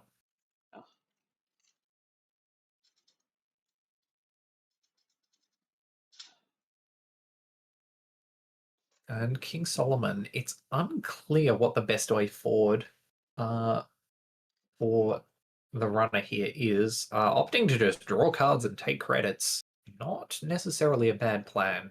RH is likely going to have to advance agendas at least once to be able to score them here. Though that being said, we haven't seen all that much influence, so maybe this is a seamless launch list. Especially if you're expecting 5 advanced agendas.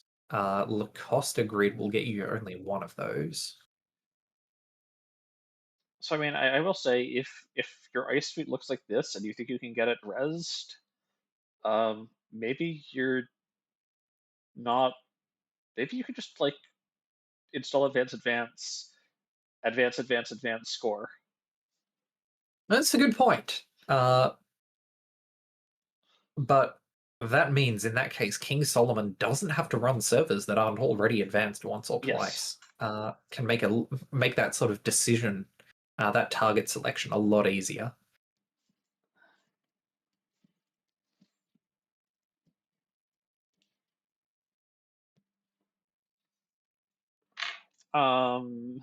This is also Shinteki, so like there could be Moonpool, although if you're on a 5-3 suite, that's a little awkward. Yeah, I'm not sure I'd expect to see Moonpool here. I don't It expect to wouldn't see be the most Moonpool. outlandish choice for sure. I was going to say, like, before rotation, unfortunately, they never existed in the card pool at the same time. But, like, Hmm. Silendra plus Trick of Light could have been a thing if it wasn't for Trick of Light rotated Ooh, when Silendra was released. true, true. Trick of Light would let you score pretty quickly.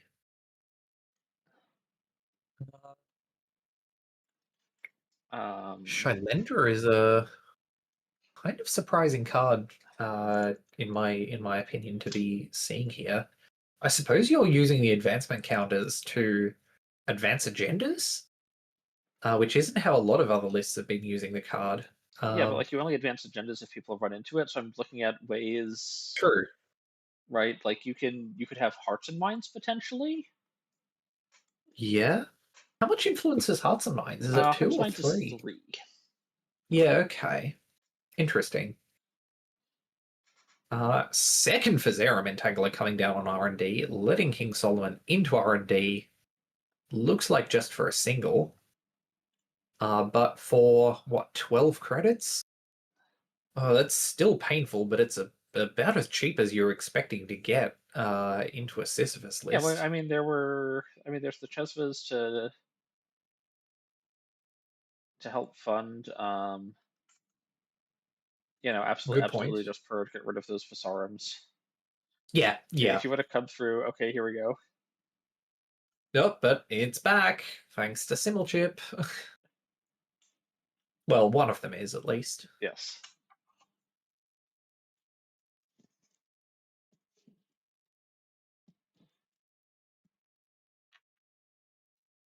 Again, this is a very interesting board state, given that any access could end the game in Zaya's favor, but that's very, very few cards left. So King Solomon here is going to have trouble. Uh, is going to have trouble having the economic ability to be able to challenge these servers repeatedly after a certain point.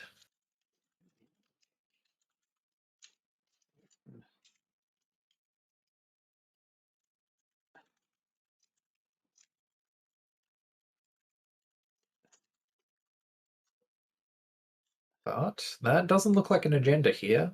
Anoetic Void is something you're very, very happy to get rid of, though. If that goes on R&D, or HQ for that matter,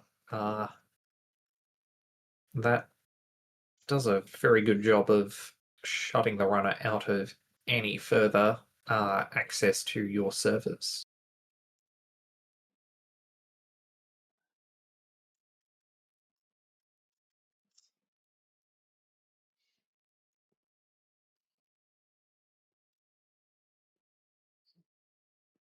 Minstrel thinking about what to do on this turn after getting the Lacosta advancement into server 2. Curious what the card is installing in server 2 and protecting R&D. Curious to see whether that second card in the middle of server 2 is in fact an agenda or it's just an upgrade that's been advanced. Mm-hmm. Because again, Lacosta doesn't care about whether the card advances It's can kind of be. advanced things, yeah. Yeah. So actually, that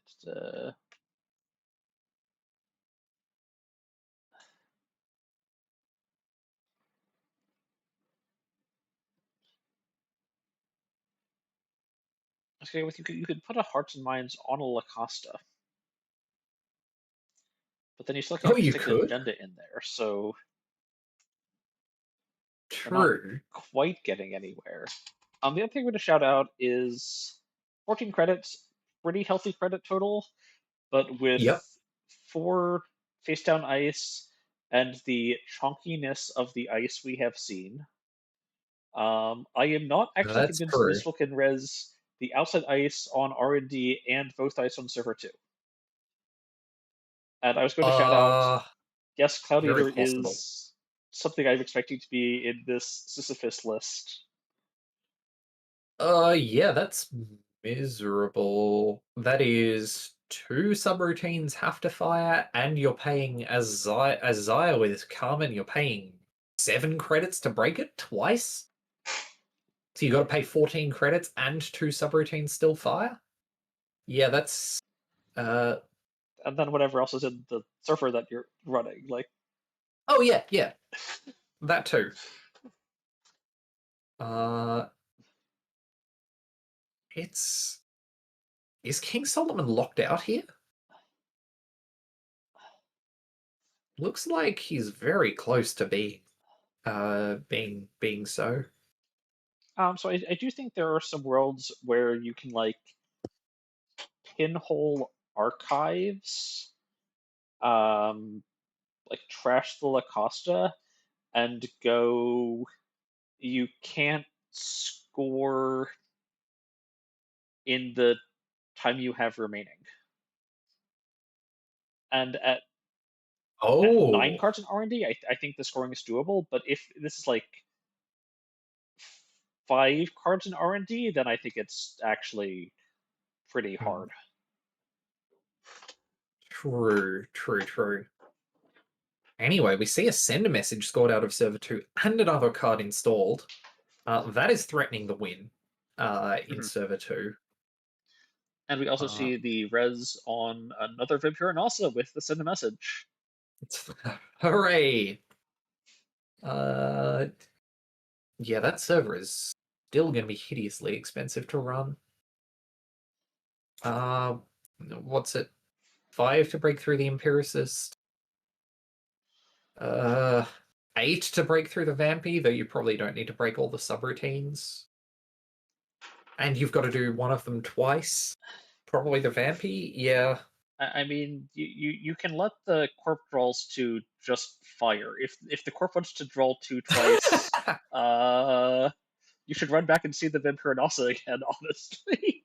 True. I have a sneaking suspicion as well that the middle card in server 2 is in fact an Anoetic Void as well. So you would have to do that at least twice in order to make it in. Anyway, we see Prognostic Q Loop installing a Boomerang. This Shylender is going to fire twice. That's going to take away the money that King Solomon needs to break this Vampiranasa. Sorry, to bypass this Vampiranasa with the Physerum Entangler. But that's still... that Boomerang off the Prognostic Q Loop means only one instance of net damage is going to fire here. Oh no, never mind. Ches for money. Yeah, Don't Tresvant mind can. me.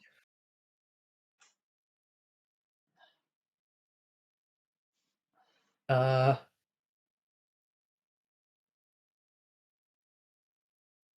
there we go. Runner's losing money. Corp is drawing cards if they want them. Is this... Nope. No luck. But I mean, there is that nice This... 1 credit rebate off Zaya. Very true, that there is. I suppose here you could go for a poke on HQ, maybe. Uh, you can afford to take the 3 net damage off the Atini. And maybe that second piece of ice on HQ is a Cloud Eater that the Corp can't res.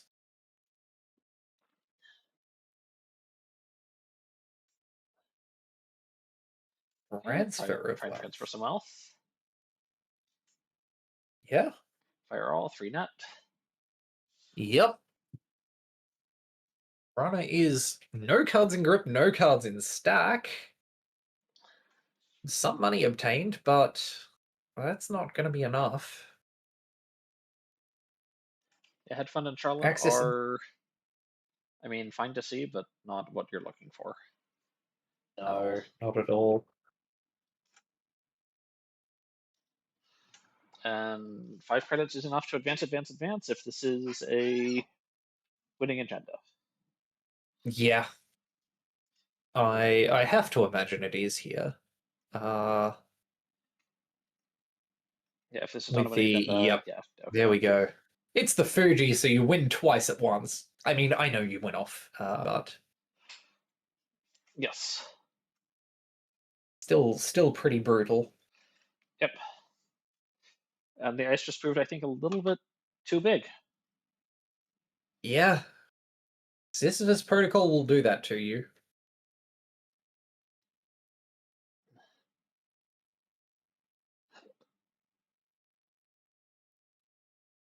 Calling up the players thought the runner had won the game on the second set of message deal. That would be true in many decks. But when you can get your agenda density as low as you can in this sort of deck, Mhm. that is pretty brutal. Oh, continue our earlier conversation about Kashak. Yeah. Like, there's a world where you import Kashak into Krim. Like, you've got Chesvas, Ooh.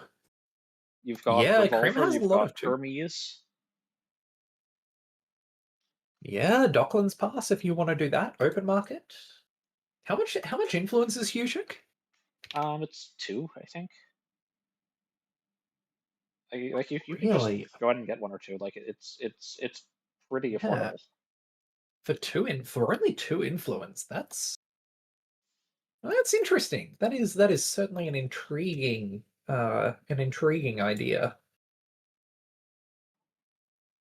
But like Chesva, Dockland's adding a little bit of HQ pressure for you. Revolver's Yeah. still really good. Yeah.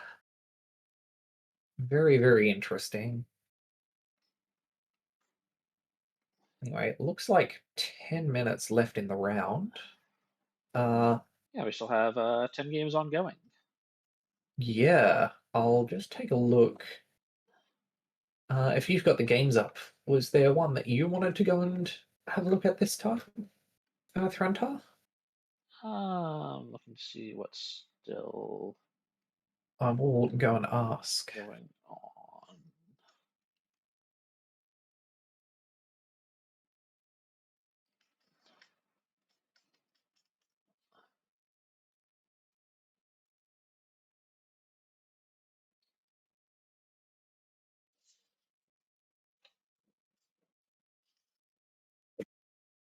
I think 1 or 42 are both pretty reasonable.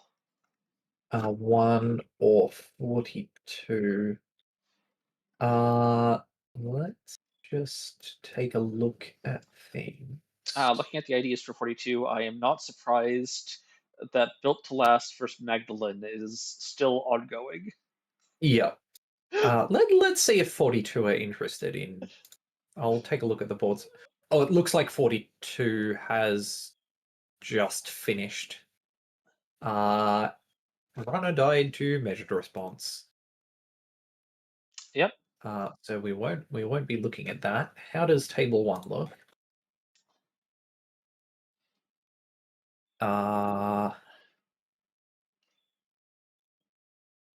Table 1 is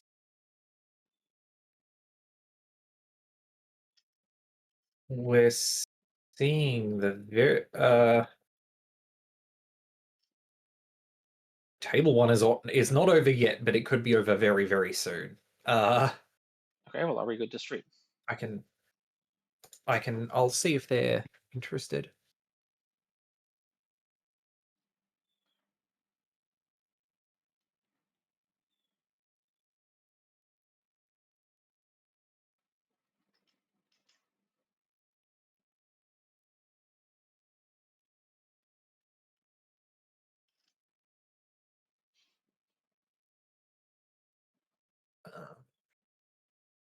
all good. All right, we're going to see you on We'll table see one. the end of. Yep, all good. All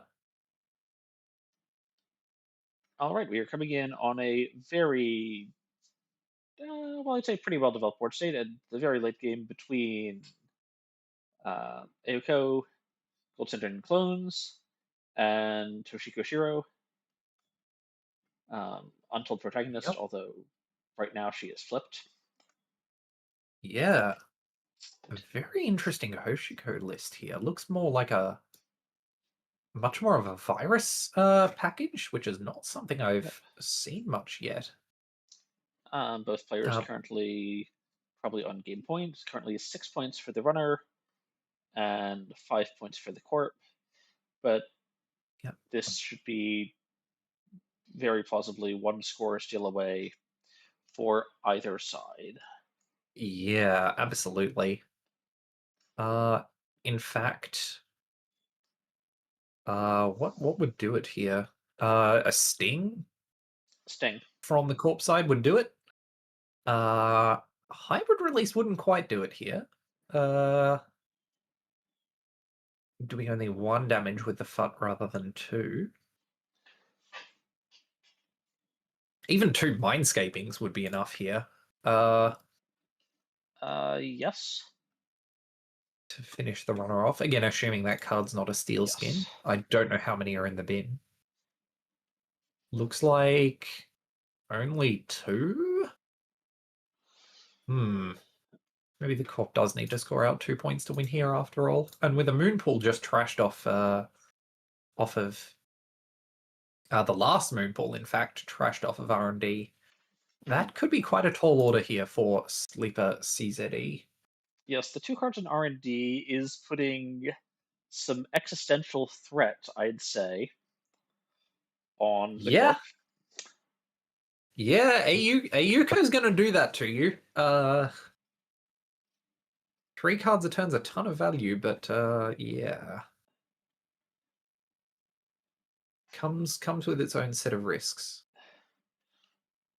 Install advance. It's a hybrid release. Alright. Gorman Runners is out of fresh to the net cards. damage from FUT. Runners out of cards. Let's see what happens here. Runner has 0 cards in grip, 3 cards in stack, and Audrey with 2 counters, and a Leech with 3 counters. I mean, Audrey Leech gets you through anything, but that's going to cost you cards. You don't have many of those left. So, Uh, yes, but also if you steal Fuji off the top. But also the other thing, right, is even if you just a great point. can run through, I guess there's no credits. If you have like 3 credits or something, run through and just trash whatever you see off the top of R&D when. Well, that's a good point. Maybe the top card of R&D is an ice though. Yeah. Anyway, it was a very quick game. Looks like there's only 2 tables still left, and with less than 5 minutes in the round. Yeah, we are going to hang out and talk about the standings and whatever else catches our fancy as we wait for all of the pairings to finish reporting. So it looks like the pattern of pretty even side balance has continued throughout this second round. Seeing a lot of orange and blue on the top tables as well. Perhaps not so much of a shock to anyone who's been following the meta.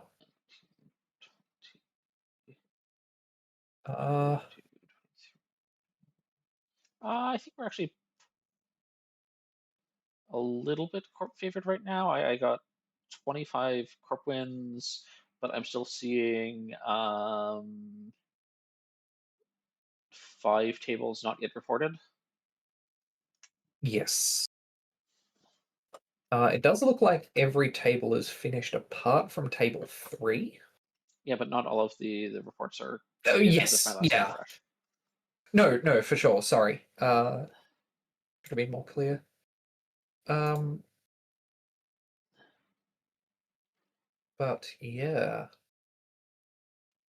And it doesn't, I'm not seeing immediately, just from scrolling through the pairings, any huge patterns, any factions or identities that are doing especially well above expected.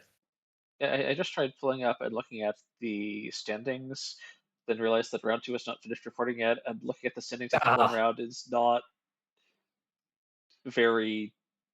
yeah, perhaps not the most instructive data you can find. Yeah. Well. Yeah, it's like I can tell you at the end of one round, half the players have one win and the other half have one loss. Yep. And about half of them are Corp wins, Corp favored, and the other half are Runner favored. Well, actually, I suppose the side balances accounted for. It looks like the side balances accounted for round two, even when the standings themselves haven't. Yeah. Never mind.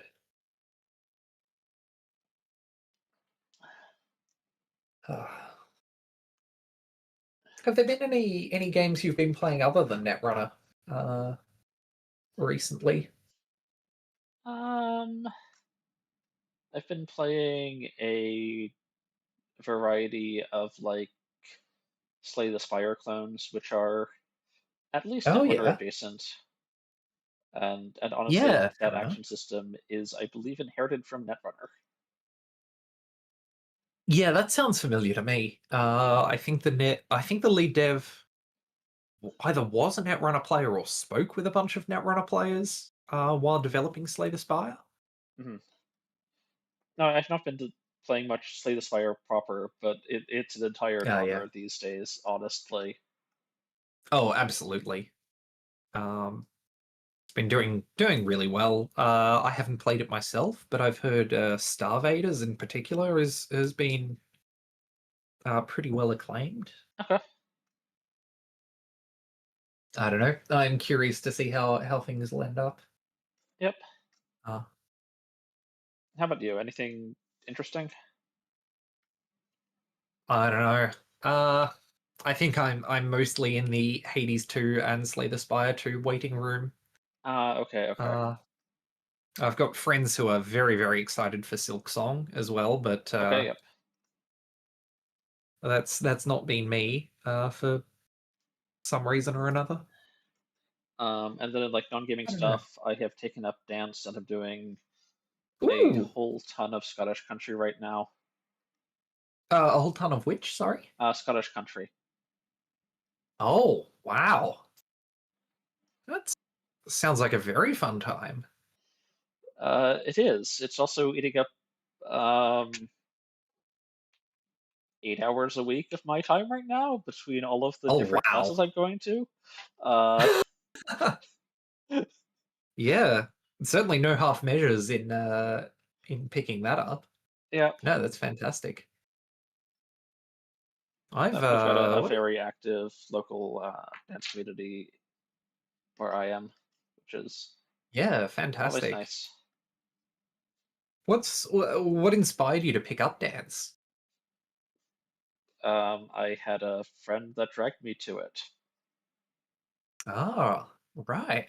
and then they couldn't get rid of me. Yep.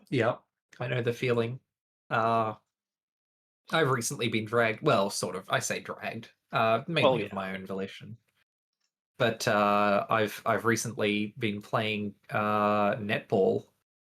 Started doing that because my sister is part of a mixed team, and they needed more guys. So I'm doing that now. I'm not very good, but it's a lot of fun. Mhm.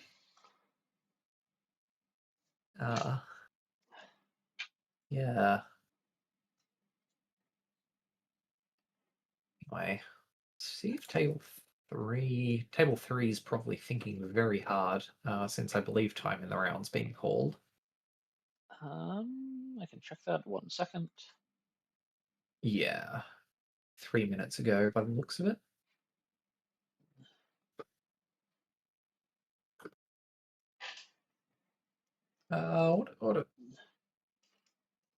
What else has been going on? Imagine if they did netball tournaments like we do Netrunner tournaments, or being repaired. Like, I don't know. You would have to. There'd be a lot of running around. It'd be terrifying. Sorry, I missed the start of that. Oh no! Someone in chat said, "Imagine if they did netball tournaments like we do Netrunner tournaments." Ah, Um, and someone else pointed out how would being repaired work, and that is a frightening concept. Having to move between courts that quickly. Even playing more than one netball game in a day is already enough running around as it is. so I'm not familiar with netball. Oh, I think it's a lot more common in Australia. It's pretty common in Australia. Um, I don't think it has that much of a presence. I think they played a bit in Europe, but it hasn't caught on as much in America. Okay, yep. It's a court sport. 7 players on a side. And I'd say the main thing, you can't move with the ball like you can in basketball, Okay, is sort of the big difference. And then the other thing is you have an assigned position, and you're only allowed to go into certain areas of the court based on your position. okay, So, for example, if you're the goal attack, you can only be in the offensive third and the middle third. okay, If you're the wing defense, you can only be in the middle third and the defensive third, but not in the goal D. So what that means is uh you have to play much more as a team. You can't have one person carry the game like you can in other sports. You are really reliant on all the players in the team, which I really enjoy.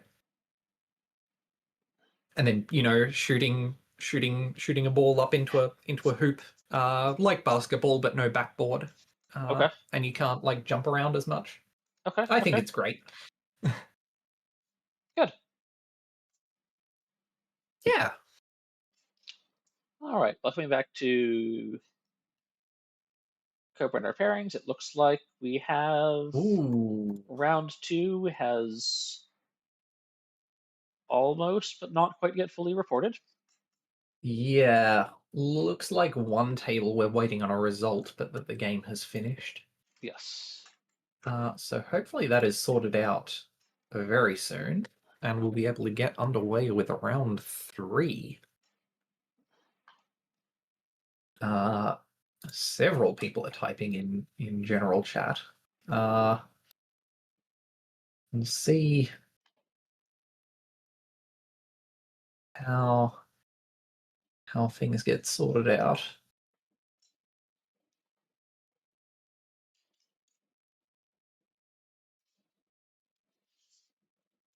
Uh,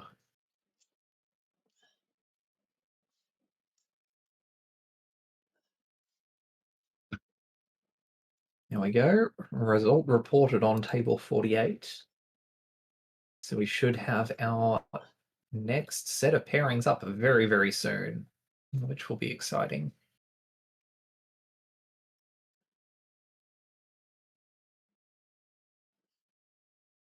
Uh,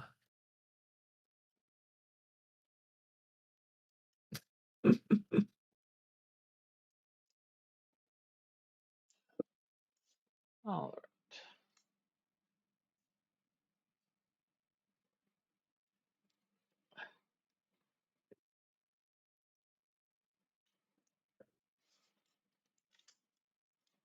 So now that we have everyone reported, I can go through and actually count again our side balance.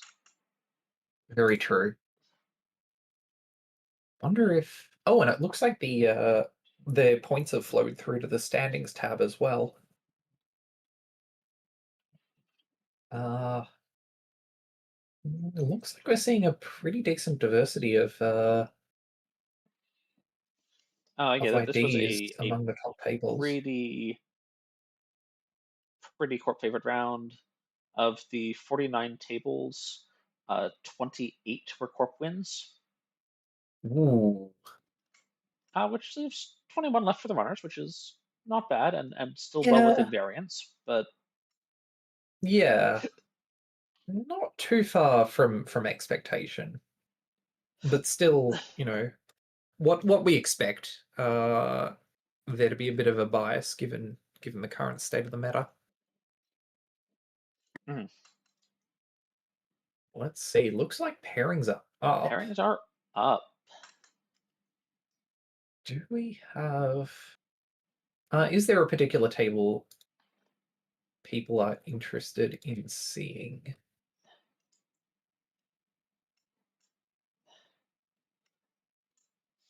I'm now Uh, looking at maybe. sort of what people have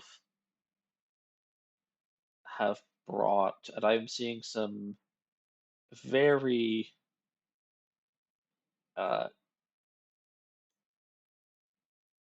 interesting lineups for a couple players. Oh, okay.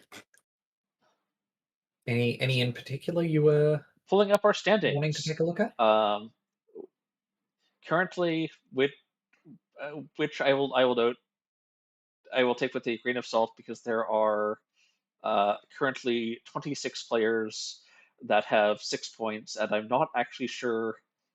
Oh, it's really the bike to the strength of schedule, of course, um, because that's where actually it's differentiation.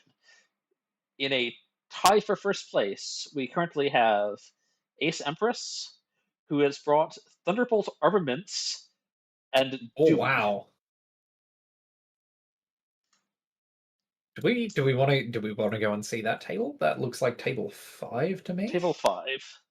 I will. And in second place, we have Sumpernus, who has brought Epiphany and Lou. And Wow. this is our current joint tie for first place. Again, this is what I'm saying. There is value in playing IDs that people don't expect you to play. IDs and archetypes. I will note that, again, there are 26 players with 6 points.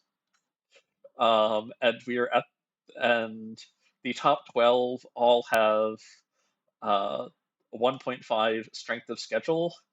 We don't actually find our actual top 2 players until we get to the Hey, extended strength of schedule, which hey, is certainly a tiebreaker. it certainly is. But look, we wouldn't be Netrunner players if we weren't making bold calls off of not enough data, would we? I I certainly don't think I would be.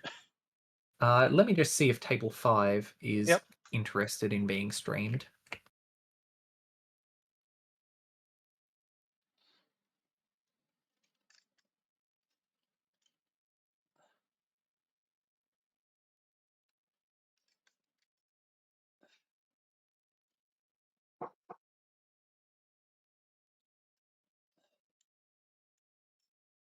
All right. Table 5 is all good. Uh, we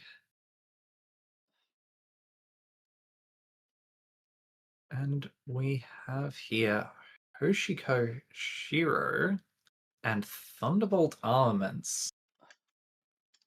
To keep from Ace Empress. Berncastle currently still looking at her hand, deciding whether that is a keep or not.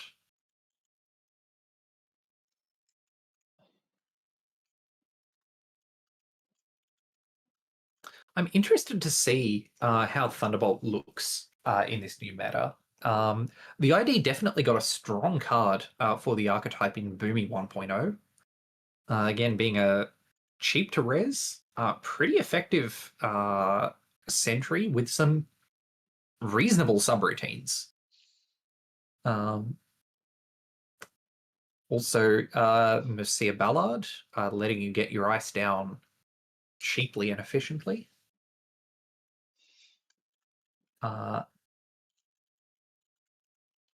As well as sort of in general, runners having less efficient tools to break through ice due to rotation. And we see Petty Cash and HQ and R&D protected. Classic start here. Hosh taking the access on archives to get that turn 1 flip, and otherwise just setting up with Largo, Simulchip, and a card draw.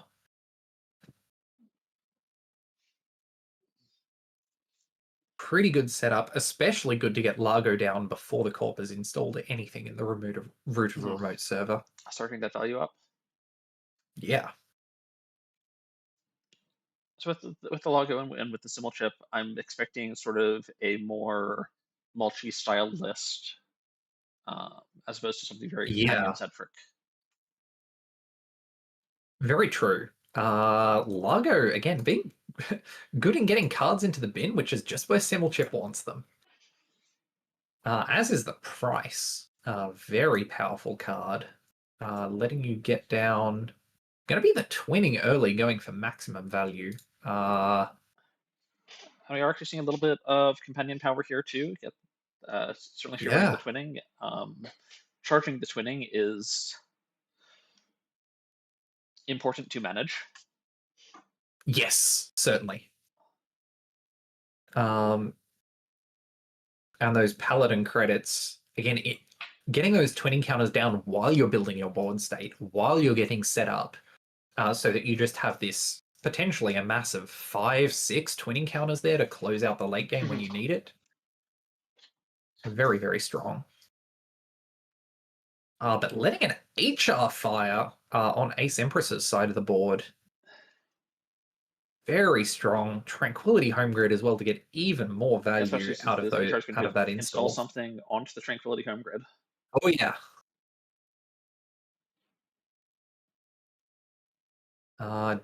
Does give the runner a Largo trash here, but that's fine. Unfortunately, no operation off the humanoid. So this is one chisel gone. This is one Devil Charm gone. Yeah. And the Devil Charm is probably actually gone. Short of something like I can see this style of Hosiko list potentially being on Ashen Epilogue. Could have one Ashen, but there's no labor rights. There's no you can't Simulchip back the charms. No. The only other way to get it back would be RFGing a buffer drive, which would be a surprise to me. Harmony AR therapy is that seeing play in Hosh lists? Not to my knowledge, but I think it's still a rotation. Oh yeah, it's still legal, for sure. All right, and then Castell putting down a solidarity badge. Much value to be had here. See, I think I'm going to shout out with getting set up. Devil Charm, especially here, right? Is it denies like the Chisel Charm package denies so much Thunderbolt value, where you like res and it still doesn't get over 6 strength. Like a lot of things go from like 3 to 5 or something. Yes. And then you Devil Charm it down, and then you chisel it out or you crew it out, and the number of subroutines doesn't matter. Yeah, that's a good point. Though by the same token, if you're in a Thunderbolt list, potentially you're running enough ice density that the ice destruction isn't going to be as much of an issue as it is for some of the more ice-light lists. Okay, I've got 10 more, whatever. Well,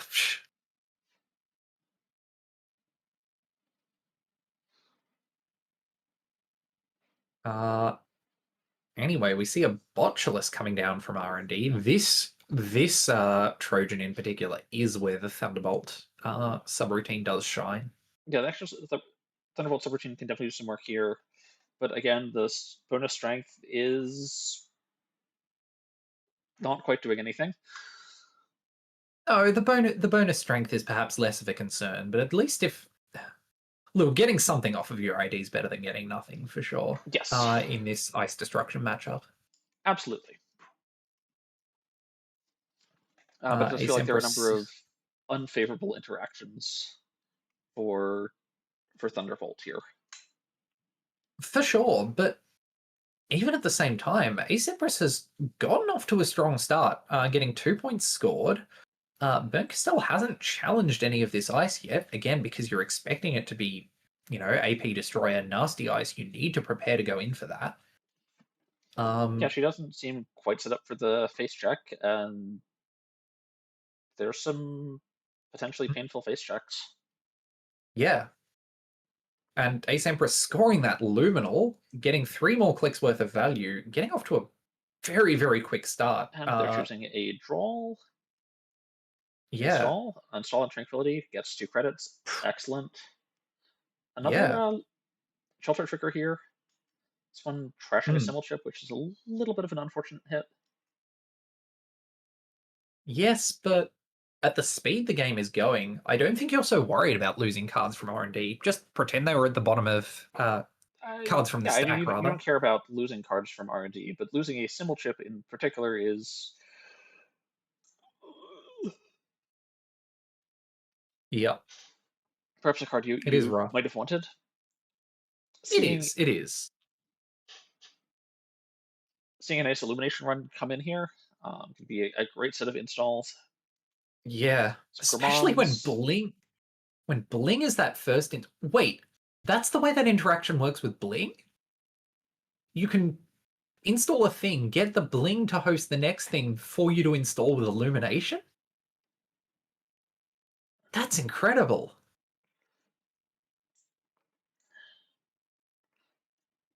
Continues to see some interesting tech. That's an Echo that was just trashed off of R&D. Ooh. And I have not Hey, seen I the mean, harmonic package around much. Now that no, said, but if you have bonuses when you res, sentries or destroyer ice, AP or destroyer ice, I am yeah, pretty sure Bloop is Bloop's pretty AP. nasty. That sounds right to me. I believe it might be AP and Destroyer. It is also Destroyer. It does. Yep, it does core damage and trashes programs. Bloop is an ice with the following subtypes: Sentry, AP, Destroyer, Harmonic. It is trying to do, well, not at all, but certainly a lot of it. Hey, Hagen doesn't get crew charmed with the Thunderbolt strength. Not with that few breakers, it doesn't. That's a big deal. And the that trash program subroutine can take away that chisel so that it can't get devil charmed later on. Yep. No, the Hagen. Wow. Immense breakpoint there. Yeah. That Thunderbolt strength coming in absolutely clutch.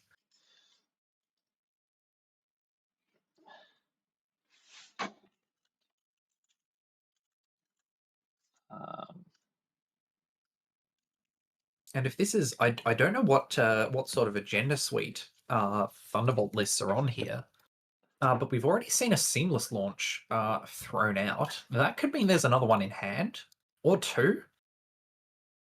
Ace Empress here could be scoring out a vulnerability audit, could be scoring out something like a sender message. This could be the game. Would be pretty exciting. This is another leaf coming in. This is going to be another set of incredibly explosive installs. We've got some fermenters. We've got look at the value. There's a buffer drive hanging out on this Bling. Some big 20 access. Trashing a Stavka. Okay. Bling Illumination is something I want to try out now. That's a wild combination of cards.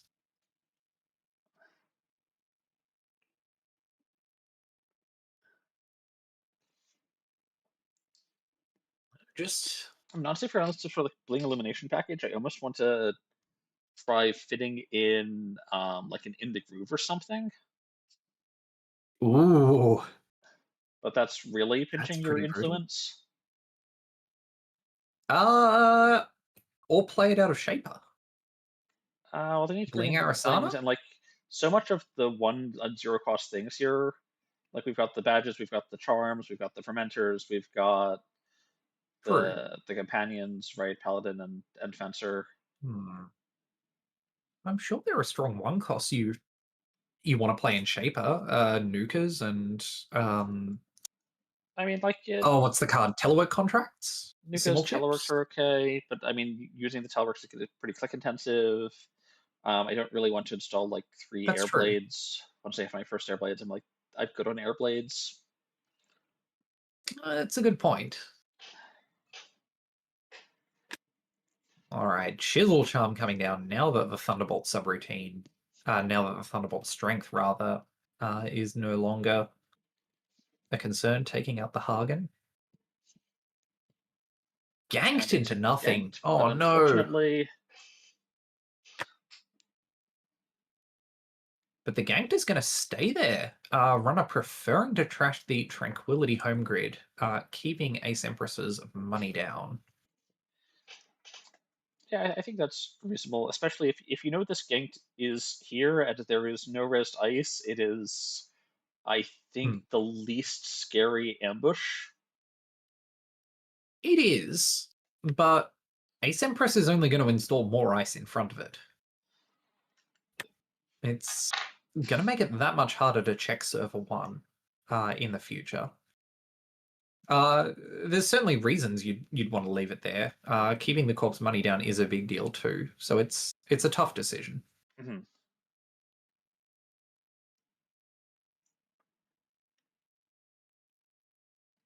And also give it a few turns for the fencer Fueno to study the blade. Good point. Um, Yeah. and there's some potentially cheap trash here on a ganked. Mm. Yes, very true. In fact, as well, Ben Castell using that trash that you know you can get now to get an Audrey counter as well. Getting And value also out of the something. solidarity badge. Good point. Good point. But we're going to have a judge call now. So the other thing I'm going to point out here is with this illumination, these illuminations, and this bling draw power, and the Lego trashes and draws. Yes, Brent Castell's down to 9 cards in stack, which is still a decent number. that's But enough. perhaps she wants to start being mindful about how fast she's burning through her remaining resources. Well, that's a good point. That said, the buffer drive that we see installed is going to give you a bit more longevity. And I don't think how much influence have we seen? 6 from Simul chips, 6 more from 2 illuminations, 1 from the buffer drive. That last 2 influence could be an Ashen Epilogue. Could be something else though. We will It have could to wait be. and see. Burn Castell could also be looking to set up the sort of very strong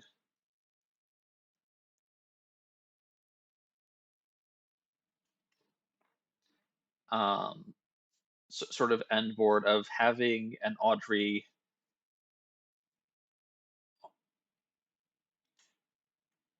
and recycling things through buffer drive, especially with the Yes. solidarity badge to clicklessly draw you back. Yes. That's a good point. Oh, the sort of infinite, like we saw in the infinite Lou lists Yeah. earlier on. Yeah.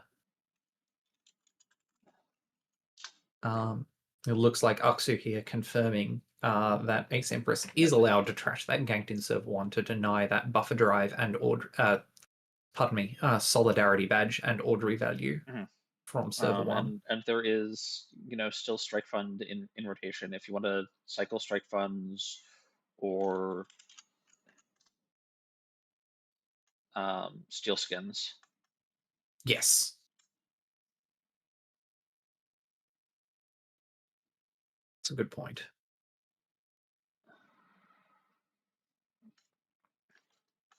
And that's actually something, and we see the Audrey here actually coming down.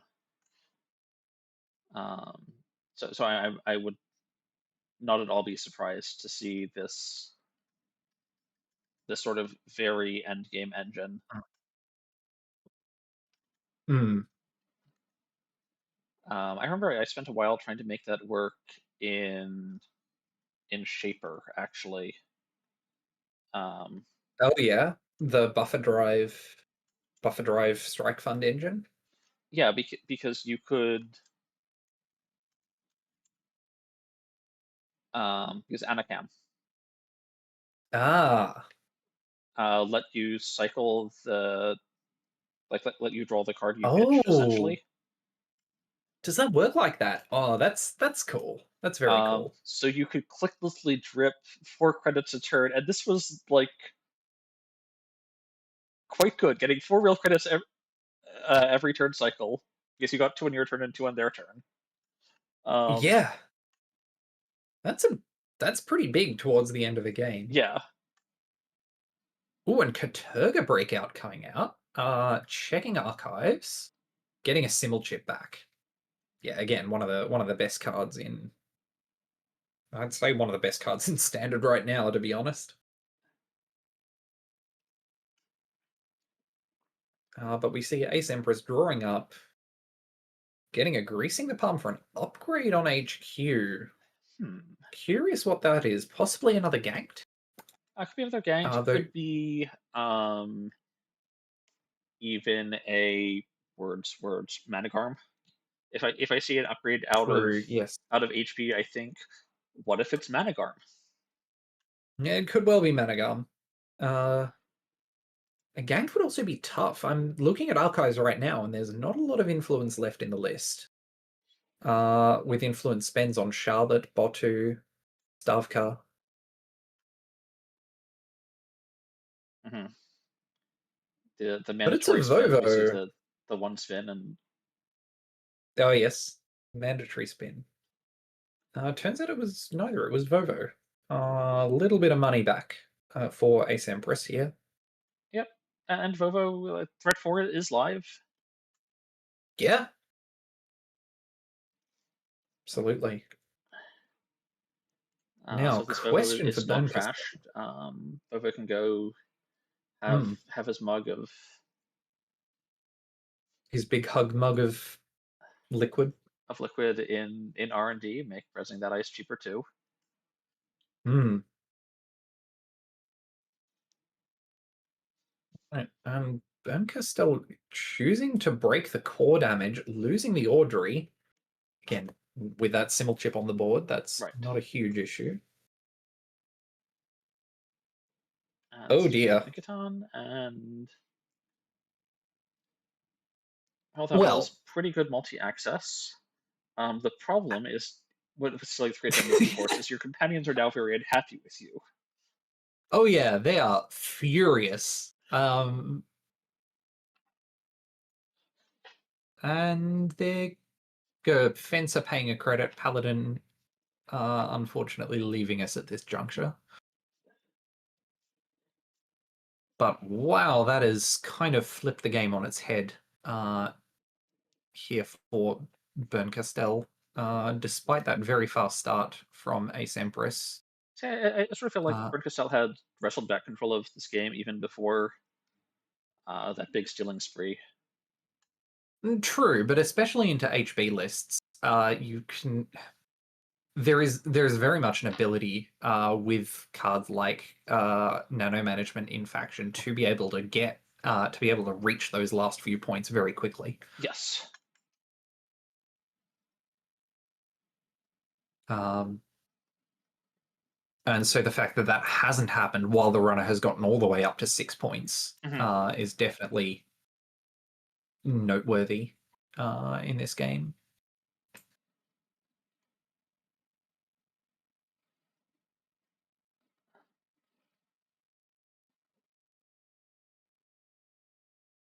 Tranquility Home Grid goes down to Fencer money, giving Audrey counters. R&D being checked. Is more money going to be spent on ice? It is. Unsell. That's So going it to is nice and take... big. Yeah. But Audrey doesn't care all that much about the strength of it. I mean, Audrey does care about the strength, but much less than other breakers relying on credits to get through. 5 and 6 are pretty Hey similar guys. to Audrey. Yes. Spin res, spin pop. Yeah. We're gonna see shuffled back in. Looking to manipulate agenda density possibly here. Yes, quite likely. One thing I can see is a ganked right here. If that's what's hit out of R&D, we can see one selected in archives by Ace Empress. Would be pretty devastating. Doesn't give, and there it is. The runner's got no clicks left, no Audrey counters. What a shame that Gang to Ansel got changed. Yeah, it's a very good point. Though you can get the gang back into R&D to stop the runner from accessing it again, if you want.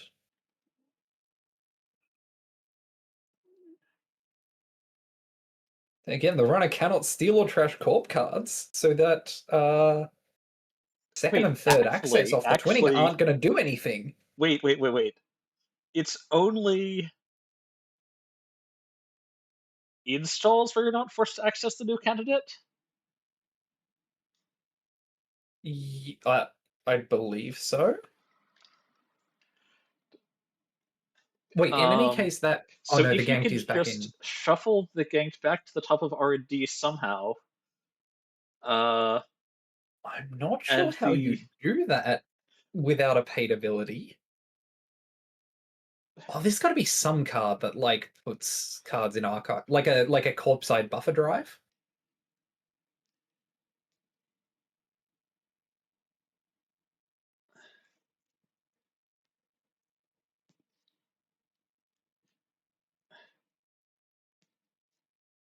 But there goes lots of the decision buffer points here. drive.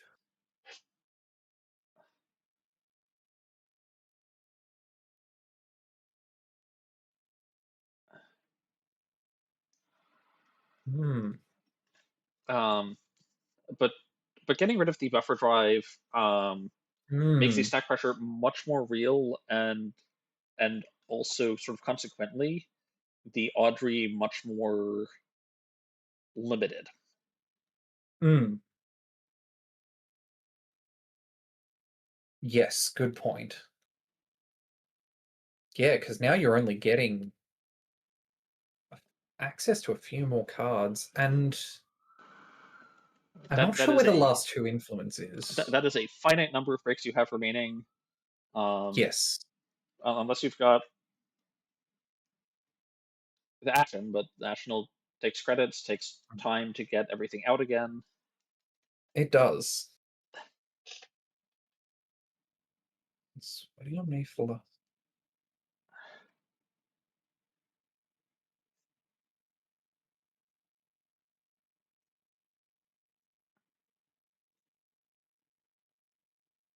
Oh, run in fact ended. Oh, because of the Thunderbolt subroutine.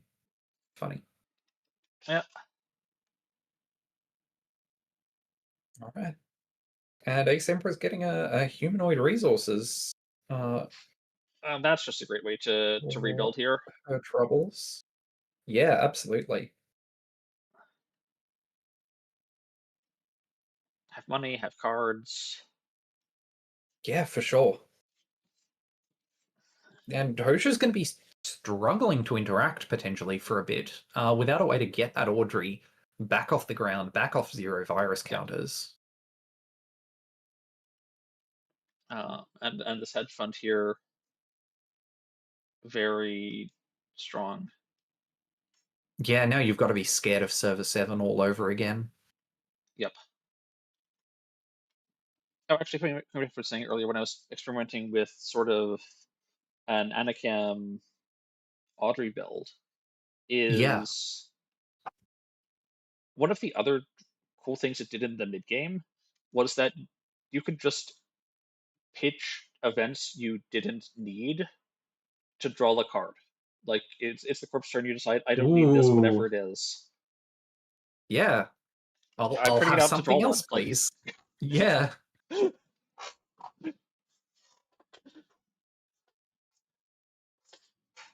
Take a screenshot of the heap if you need to. That sounds like an Ashen Okay, yep, epilogue's that's an about to be Ashen. played.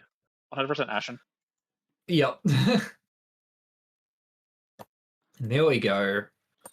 Resetting the stack. What gets RFG'd here?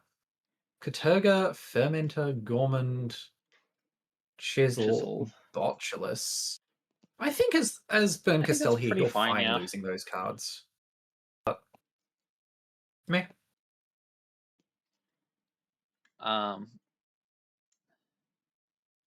But like importantly, not the buffer drive. If this game goes long. Yes. I'm not sure how much longer this game will in fact go with Burn Castell on 6 agenda points. Again, if it comes down to it, you can just run R&D and click through all the Uncell subs.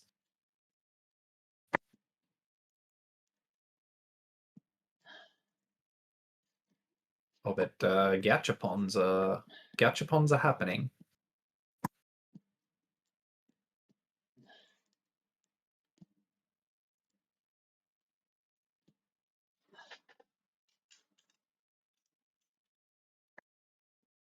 With that Botulus on server 7, the cookbook giving it the extra subroutine. Again, the Thunderbolt sub quite possibly matters here, Potentially. But you can trash something like the Fencer Fuenu or maybe the Solidarity Badge to the Thunderbolt sub. But looks that's just an ablative barrier. Just an ablative barrier? Like the Threat 3 is live. That this is not just an ablative barrier. This is an ablative barrier and a humanoid resources, agenda from hand. Let's see.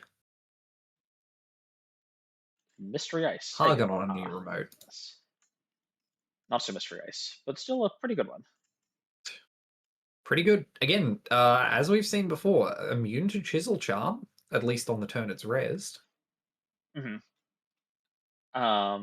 And its interactions into Audrey are like pretty good. I think it's very clear at this point that there is not a normal Breaker Suite that's going to take this Hagen down to 3 strength. So it's going to be 2 cards and 3 whole cards on res. One of those if we get long enough for that to come up, which is I'm not going to say a guarantee, but it's certainly possible that we go to some point. Yeah. Where we're trying to go through a Hagen repeatedly with Audrey will burn through your cards. Absolutely. 3 cards on the first res with that Thunderbolt strength. 2 cards on every turn thereafter. That's many. That is a lot. And another ice. Taxing out those Audrey cards, taxing out those Audrey counters even more. Yep, no counters on Audrey. Only 2 credits. Not that I think Brinkstell's really using her credits for anything. So we're just seeing a push here. Yeah. I mean, credits could come down for more Botuluses. Botuluses? Botuli?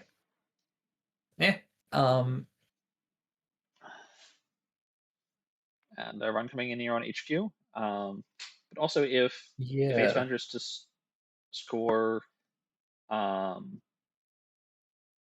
Stegodon for themselves, something like that, then this can start. Then this board really can start to become a nightmare to disassemble. Absolutely. Even as it stands, Burn Castell here's only got 1 Audrey counter. You know you need that for the Hagen on Innermost on server 8. You probably need another counter for the outer piece of ice. Well, I mean, you just call that there's not 7 credits is not enough, right? Like you can make that call. Can you? Like if that even if that outermost is like you? I don't barrier, know. Can you? booming. Yes, absolutely. Okay. Yes. Point taken. but like I think that's a valid read to make. Hmm. If you think that's your out, then you play to it, right? No, that's a good point. But another card installed on server. It looks like that first card could have been an upgrade instead. So now potentially you're dealing with the Hagen plus an upgrade instead of Hagen plus Outermost Ice. Mm-hmm.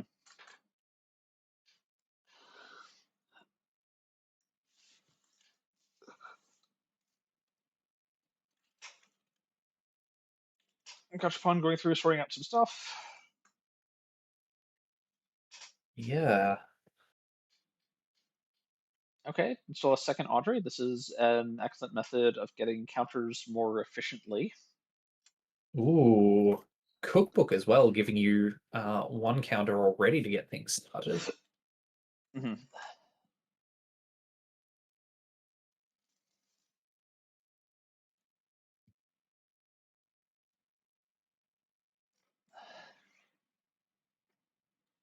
And how are we going for time? 8 minutes left in the round.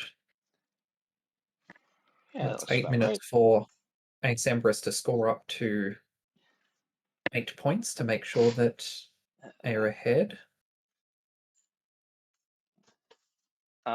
Yes, in order to win the game, Ace Empress must either score to 7, which Well, wins the yes. game, or kill the runner, which also wins the game. Also wins the game? Yeah. Um, And with Berncastel having taken 1 core damage, kill is maybe on the cards here. I would be surprised to see it, so given the I influence. think the kill, like if there's a kill, it's just running into some more bloops. It'll be the True. blooper reel. Right. Yeah. The bloop negative hand size flatline?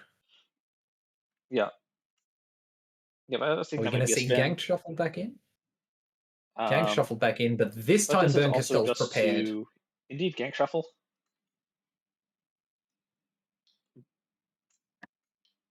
but also just to manipulate agenda density. There are some Oh yeah. get some things that are not agendas into that Hmm. R&D.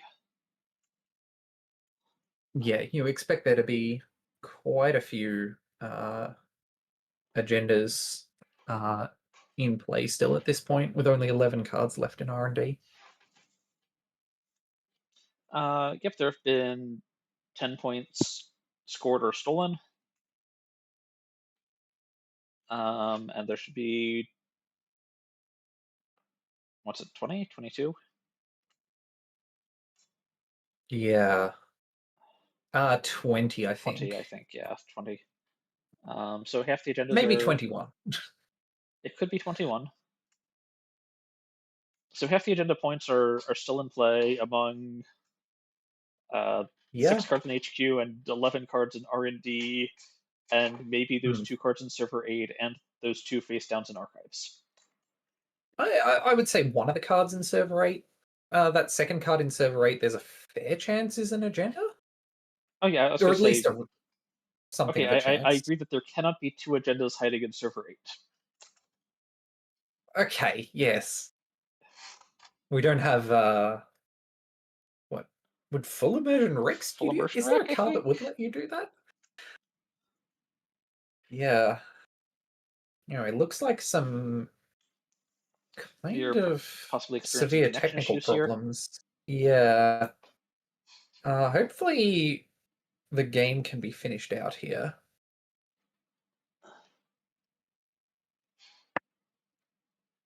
Uh,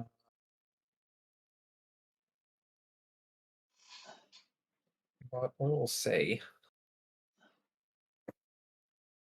Extension granted, so that's 12 minutes left on the clock. Instead of just the 6 we have had otherwise. See, is Ace Empress gonna be able to play from here? I hope so.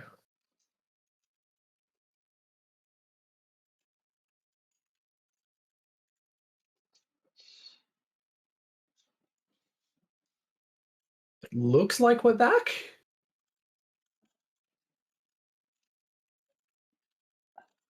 All right. At least the disconnecting and reconnecting isn't happening anymore, which is a good sign. So wave rest. What does that do? Gives you a credit?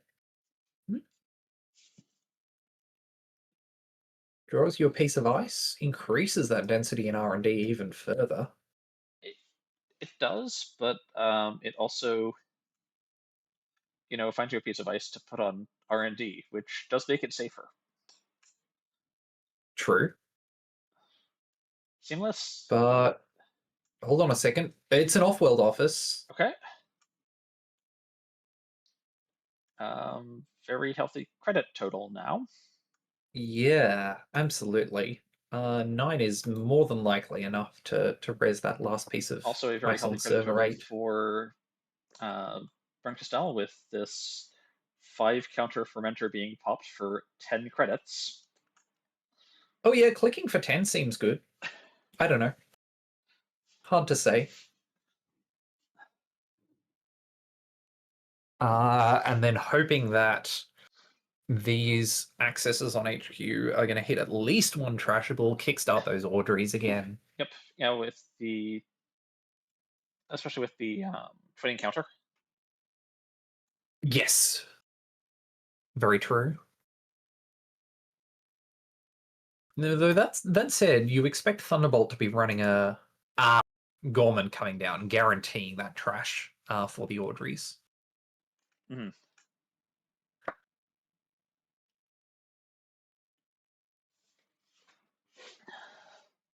We'll see. Of course, touching in But on with that number of agendas in HQ, yeah. is, I think, a fine consolation prize for not finding a card of trash. Absolutely.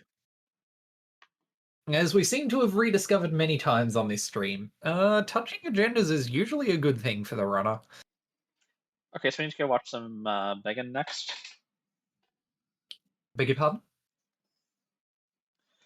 We need to go watch some Kill Wayland. Kill Get Wayland? some measured response. Yeah, Me touching true, it not be a true. good thing. Yeah. And we've got a, it's the exception that makes the rule, right? Yep. Anyway. Looks like only 2 minutes left in the round. Yeah, I believe that is our...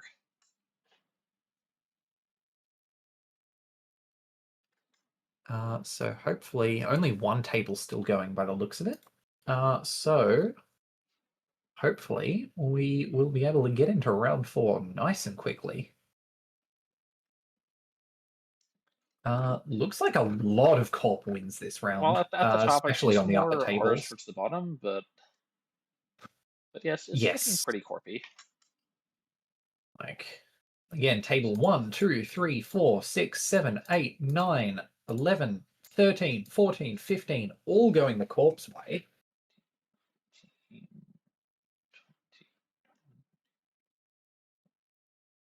Very, very strong for... Yeah, I'm seeing 28 corp wins with the corporation side.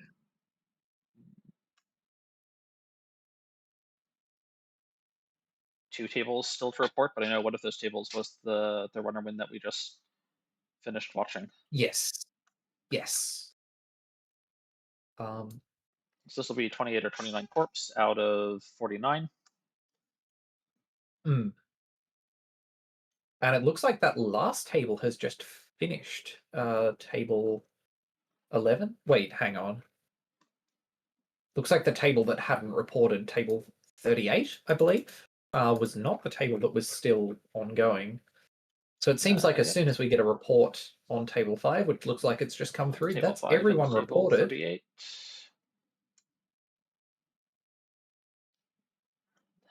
And yes, we are now fully reported. Yeah.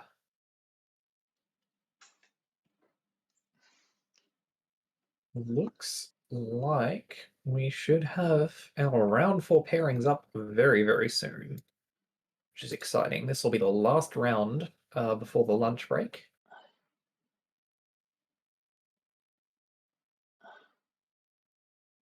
So it'll be good to see how things are shaking up in the early rounds of the tournament.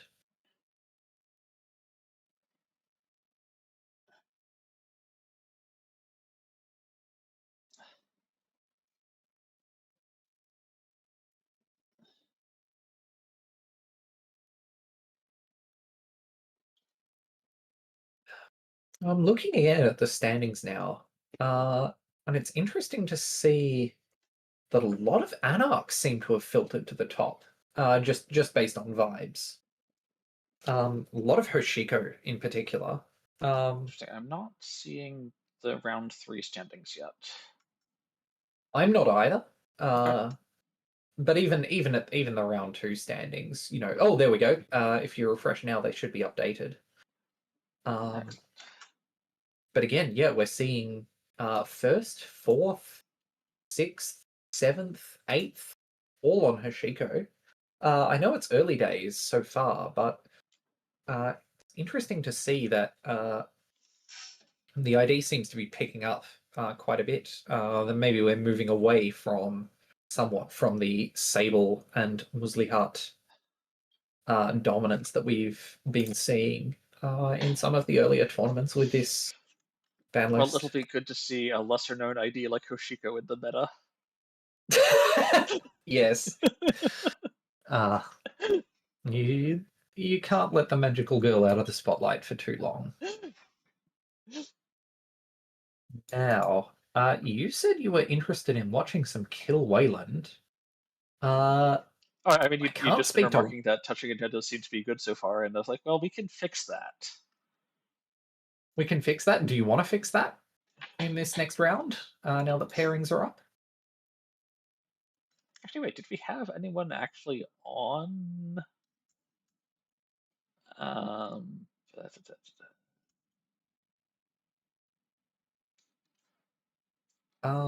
yeah, we have no one on. What's it? On which Um, corporation? Bengen. Bangin. Oh, that's a shame. I've seen some strong and interesting Bangin lists, both in my local meta and around. Because like If that we is sort of the Kill Wayland Corp to me right now, and we're just not.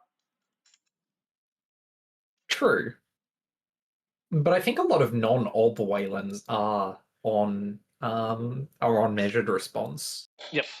And like just because it's a strong there card, are definitely obs that are on triple bladder word and are like, well, you'll die eventually. True, that's a good point. It's hard to tell that from the ID though. Yeah, How does table 8 sound then? That is a Zwicky group playing into a Sebastião. sure. I will go and check that is going to be all good to stream. But I would be very interested to see how those two IDs are looking like modernly.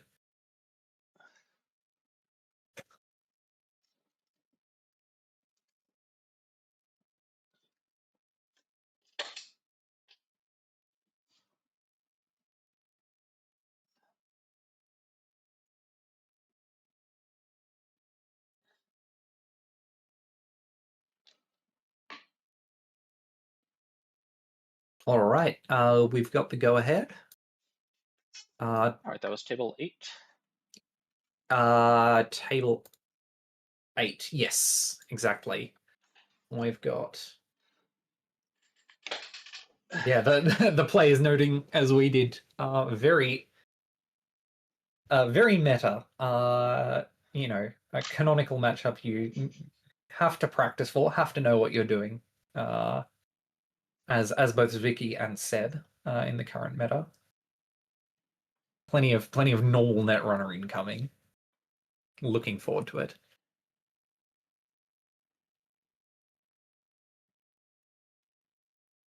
What have we seen? We've seen Harmonby keep her hand while Experimental takes a mulligan. In keeping your hand as Vicky, I feel like your opening hand is particularly important, or at the very least, at least when I've played Vicky, though no doubt different to this list. I found that your opening hand can betray you surprisingly often. When you are looking for ice, a credit gaining operation, some sort of forward tempo on turn one, usually, depends on the list. That can be a very That's particular mix of stuff you're looking for. absolutely. On the Seb side, again, because you're trying to set up that engine, I don't know what specific Seb list we're on, but if we're on some sort of like amanuensis plan, or looking to get other sort of tag enablers like what's it called? Friend of a friend, or Yep. other cards like it. And it could also just be on Crew Charm. True, yes. Those are cards you want to get in the right ratios for sure. We've begun. Right. And there we go. Draw and icing both central servers, both relevant central servers here. Interesting. And that was Well, on a hand that was a keep. Was still a click one draw. Yeah. I mean, sometimes as co-op, you're happy just to take a hand that you know is not going to betray you with agendas. I said as well earlier with this After Res, but there is this nice KPI. Yeah, some great card here. out of Vicky. Yeah. I did say earlier, relevant central servers, all three central servers are relevant in this matchup when Seb can play privileged access at any point in time. But there we go. We see Vicky building a remote out on turn 2 with that KPI money. Hopefully enough to res the piece of ice, maybe a Maskarovka here. Yeah, although KPI is only barely money. Hey, it's a clickless credit and a card if you're taking the credits in the install, as Harmonby did. Yes. Just then.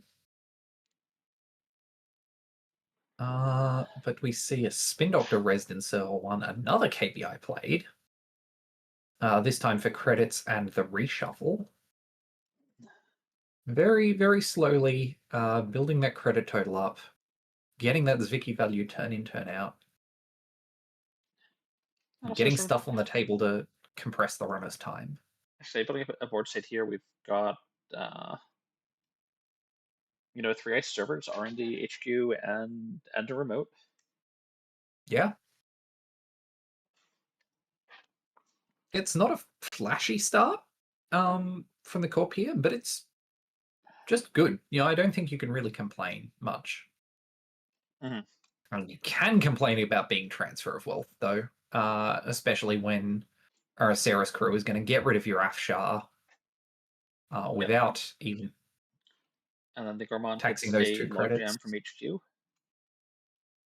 Yeah. But that's just where the corp wanted it, for armed asset protection. Leveraging all of this trash get that ice value. for value. Yeah, okay, sure. Armed asset protection is like a surprisingly cromulent economy card. The bounce back factor on it is massive. Being able to play it from 2 instead of from 5, like Hedge Fund. But there goes a slash and burn. Slash and burn. Not too happy about that. Don't want to stay tied with the crew on the table properly. No. But that said, between the Seb text and the fact that the corp's only on 7 credits, maybe trashing resources against Seb's really difficult. It is. That said, crew is high enough impact that clearing the tags certainly makes sense.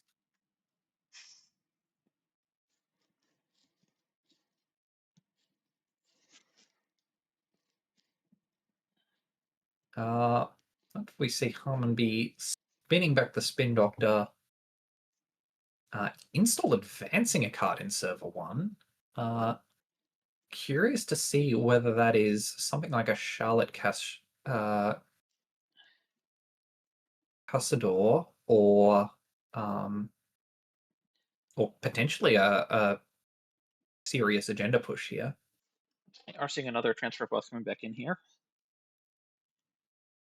Oh, that's so much money for the runner. And each time a friend of the friends come down off of that transfer. We're seeing a Mitra res here.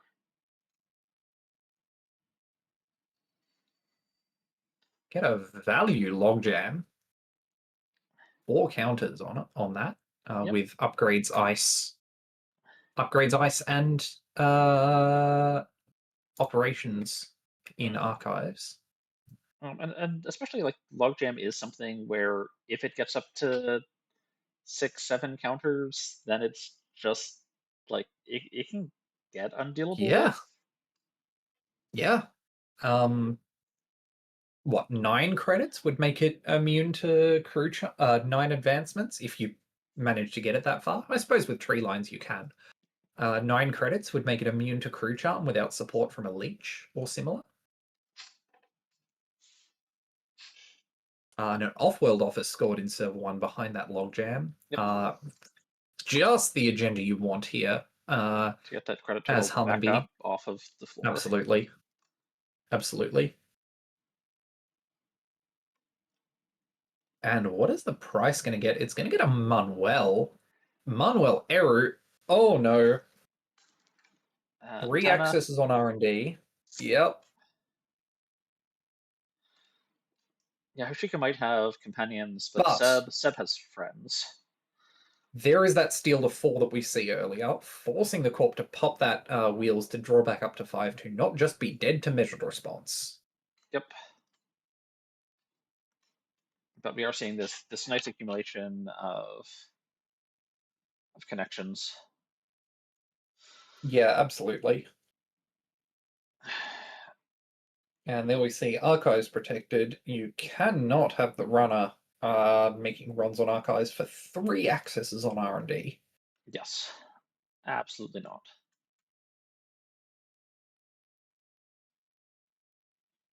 And and there comes the crew charm, popping that logjam open. Yep. And an SDS. And that's an SDS steal. And that is the game. Yeah. So far, our hypothesis that stealing cards is probably good remains intact.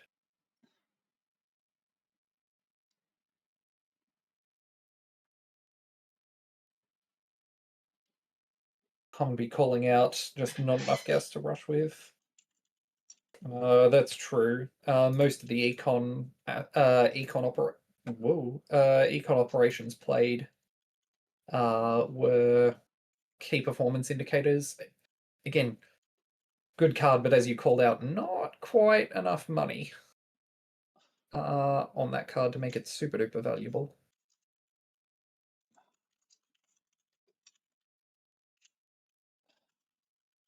Anyway, with that game over rather quickly, let's go and see if there's another game we could hop into for the remainder of this round.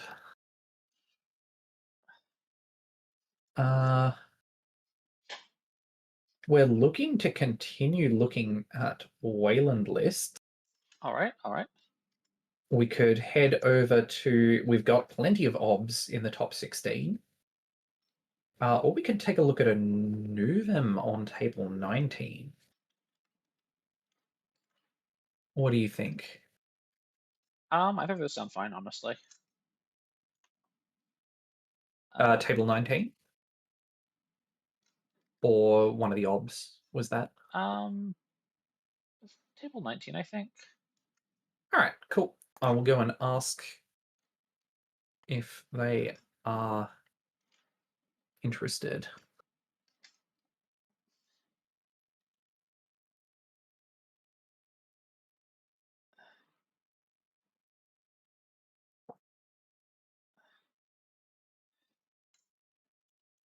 All right, we've got the all clear. That's down at the bottom of the list of games, by the way. Yep. That's gonna say. I was gonna say. I thought we had a request to stream Ziet Oh. before, but then I realized that no, that was Ziet requesting that we stream table 13 back in round one. Well, we eventually looked at table 13 for a bit, right? Because I think so. the game Yeah, we yeah. first looked at. Yeah. All right. There we go. All right. So we are once again seeing some transfers of wealth. We're seeing some log jams. Yep.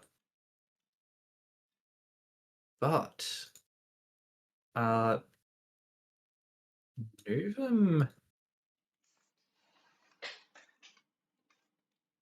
and Novum here down 4 points to nothing, but that is measured response territory. And Nuven's ability to quickly bounce up in credit totals can make measured responses particularly dangerous for the runner, even when otherwise you would think you were safe. Yep. But so far, just playing sort of disciplined Netrunner, picking up the curiously picking up the descent, but not choosing to use it. While it's only providing a 1 credit tax, it makes sense to want to save that for later while installing more cheaply a piece of ice protecting HQ. There's the Chesva down. It's not really providing even 1 credit tax. Yeah, exactly. Instead of it, we will see on HQ what gets rezzed here. Logjam, that is a much more substantial tax. 4 real credits. Getaway pays for 3 of those, but Yep. I would like to see perhaps a touch more investment into these log jams. At 4 with the Chesva, it's looking. I don't want to like go out of my way to farm it with the Kurapira, but I'm happy to spend a little bit for an HQ access. Like if I have some run event that lets me come into HQ here, I'm just gonna Snapfire it, bank the bypass, spend the Chesva credits, right? Yeah. That being said, I agree with you. But that being said, it's also very hard to want to invest into your logjams when there's a Kurapira on 2 counters already. You know you're getting kind of half value out of that investment because the second break is going to be free. Sorry, run this by me. Oh yeah. Yep. But like at least you can make it only the second break and not. True. No, that's a good point. It's as again, Netrunner is a complex game. You never know. Boomeranging this triple advanced ice. That's interesting. Does Giat here know what this is? Also, No, when I see because it's exactly the 3 third advancements on it, logjam. I'm pretty certain that that was a tree line. Yes. In fact, we see a face-up tree line in archives. There's a face-up so tree we line can in archives. There are other ways that can get there in theory, but yes.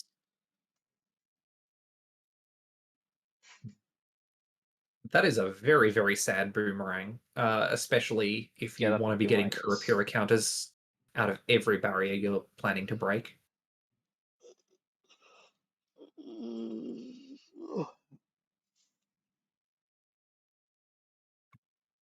That said, Ebental is still in a kind of rough. I like the logjam here. Take the HQ log. Sorry, I like the tree line here. Take the HQ logjam up to 7. Yes. This is enough that even if a second Chesva comes down, that's still not that farmable. Yes, certainly. And I suppose you could farm that server 2 logjam if you were really desperate for that Kurapira bypass on the 7 strength. So I think right logjam, now, but if anything gets jammed in server 2, I'm gonna like while this logjam is just 3 and is the only thing protecting Hmm. it, I'm just gonna run it to bank my bypass and check whatever Yeah. it is. Well, as the corp, it's almost plausible you want to jam next to server 2 instead of behind it. Deny the double value there, yeah. Mm. And that said, it is still, what, 5 credits to break with Kurapira? Yeah, like on Yes, they're Super getting One, a this is bypass much on a more key. safe than it is because the Chesra credits can't go towards it. True, true.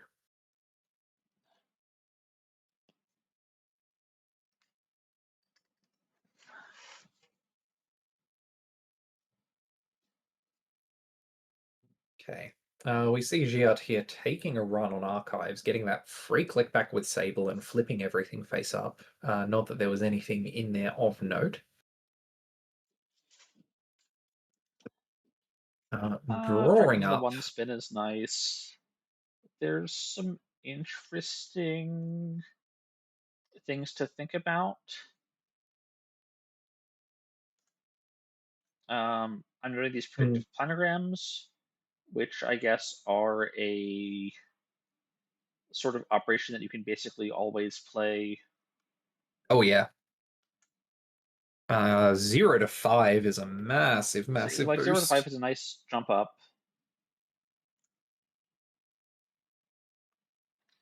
But I certainly don't always see predictive planogram in Nuvem lists. Hmm.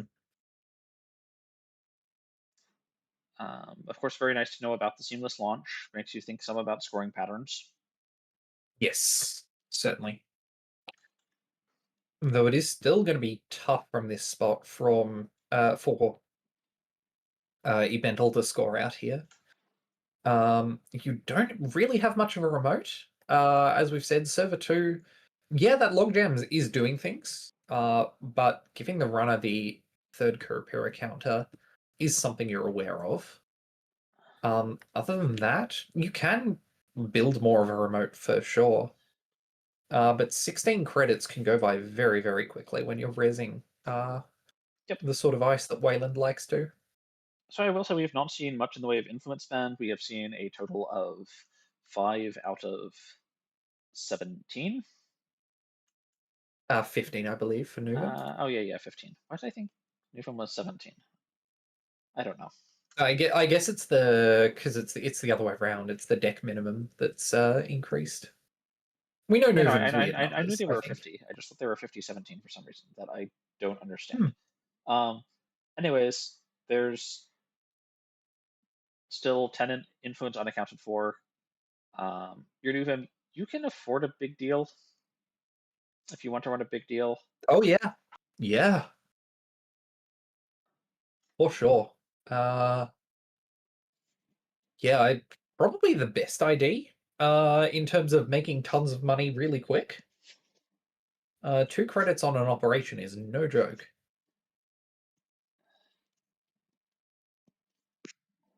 In fact, with 10 influence remaining, that could even be 2 big deals, and that's it. I mean, we would expect to see a few more spin doctors. Spin doctors in Nuvem seem particularly key to the game plan of not dying to your ID ability.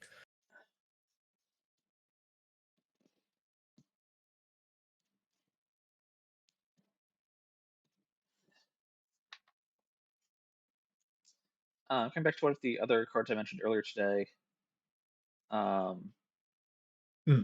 with with decks that are investing into really big ISO for multiple turns like this, Yes. if Sable has a reprise, Oh, yeah, that would be devastating at this point. bounces the Picking up logjam on HQ back to either of hand these log and jams, cruds. yeah.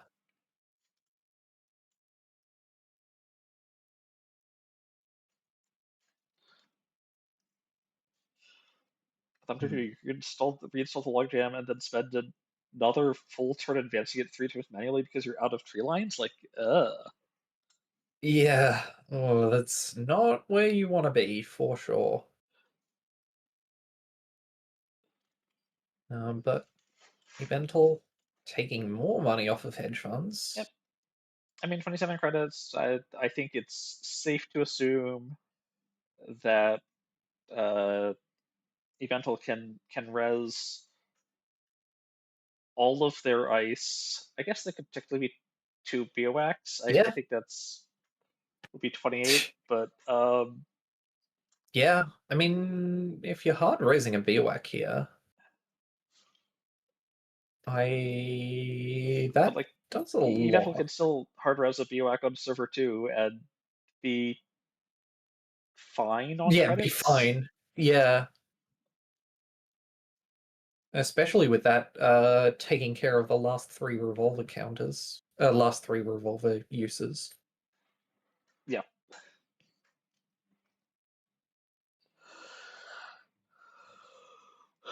But continuing to build that Servitude Glacier. I mean, 23 credits seems. Yeah, no. You can threaten to res both those ice. Yep. Transfer Transfer. Evolve. That's expensive to get through, though. I mean, there's a lot of wealth to transfer. This is how this works, right? Yeah, sure. But I mean, But Arzif I mean, stolen make the Cure is the Pyramid, game. get the twinning accesses. Yeah, And you've got the Chesvet to pretty good. subsidize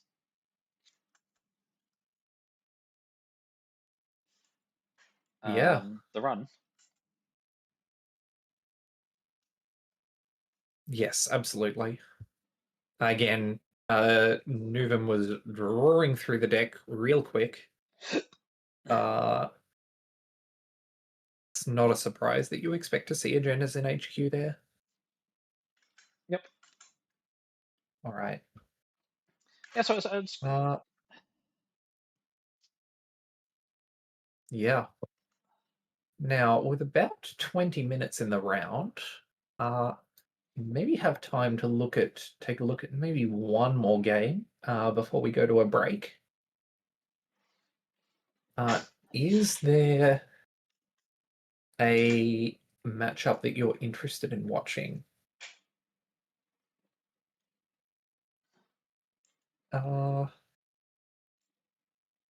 If you haven't seen one,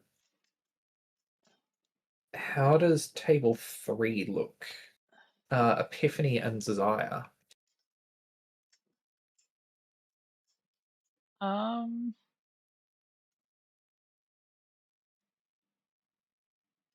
Or we could go somewhere else for yeah, sure. table 3 I think is fine. You can look at All right. Epiphany and Zaya. Oh my goodness, this is a board state. All right. Let's.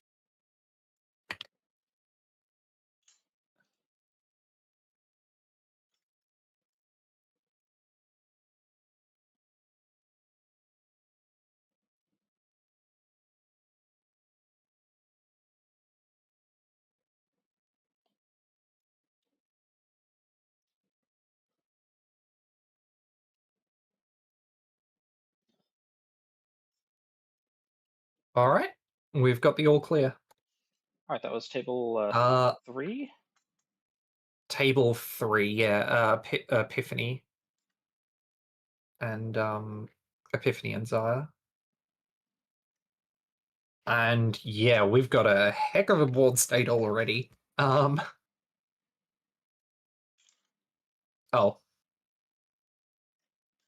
Wait, that's not quite it. Okay, Crypto Crush scored. Oh dear. Okay. Epiphany is doing absolute nonsense. I do And feel like with this B1001 behind an ETR, 0 credits, and 11 tags on the runner. This is yeah, looking like a little bit of a lockout. okay, yeah. I I suggested this table before looking at the board state. Well, I mean, that's what you have to suggest it, right? All right, let's try that again, shall we? Maybe you would be better at picking the table than I would. So I was going to suggest, um, you had mentioned LEO earlier, Oh yes. and I suspect you can find LEO games that are still ongoing. Oh yes. It is one of them on table 4. Is that what One of you're them is on alluding to table there? 4, All right, and there's let's. also one on table 31. All right, I'll take a look at the table 4 one and see if the board state is like.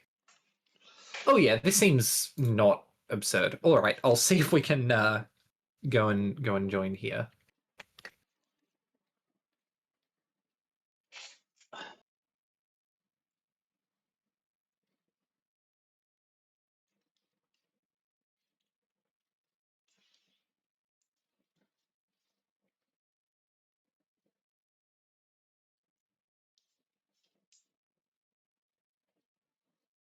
All right, all good. We can take a look at table 4. It is again. I'm not sure I'd say no There's a nonsense is lot of ice. exactly how I describe this board state. Look, it's interesting. Server 1 is 3 pieces of ice that could very suddenly become 0. Yep. Which is fascinating because that is, if the runner runs first click and makes it through everything on server 1, you can't keep them out. That said, Can would have to break a Boomy and 4 MICs. By the looks of it, to access server 1. I mean, But he's if got that's the the winning buzz saw. All he agenda. needs is the turbine, and the MICs are looking a lot cheaper. True. I mean, Game Dragon would do it, right? Honestly, Uh, there are 2 leeches each with a counter. oh, that does it. Well, you'd need It 2 more counters. Yeah, you need a little bit more counters, but it does go a Hmm. long ways. It does, for sure. Um, that said, Mercia Ballard could well put. No, it couldn't be the next MIC. That's on HQ. It could certainly put another piece of ice on server 1 to make it even more painful. Yes. Also, I will note that these players are, in all likelihood, on game point. It's 6 to 7. Oh yeah. I'm not really expecting Stegodons or what was the 2-1 in? Oh, Elvigar? Oh yeah, Elvigar Elvigar bifurcation. bifurcation? Yeah, Yeah. I'm not really expecting Elvigar bifurcation in this list. That would be a surprise to me.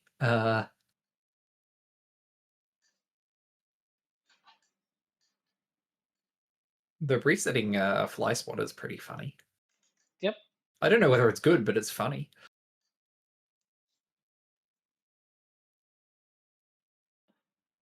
Anyway, Rotom Appliance using Sprint to draw some cards, shuffle back in, and in fact jamming in server 1. Whether or not this is the game-winning agenda remains to be seen.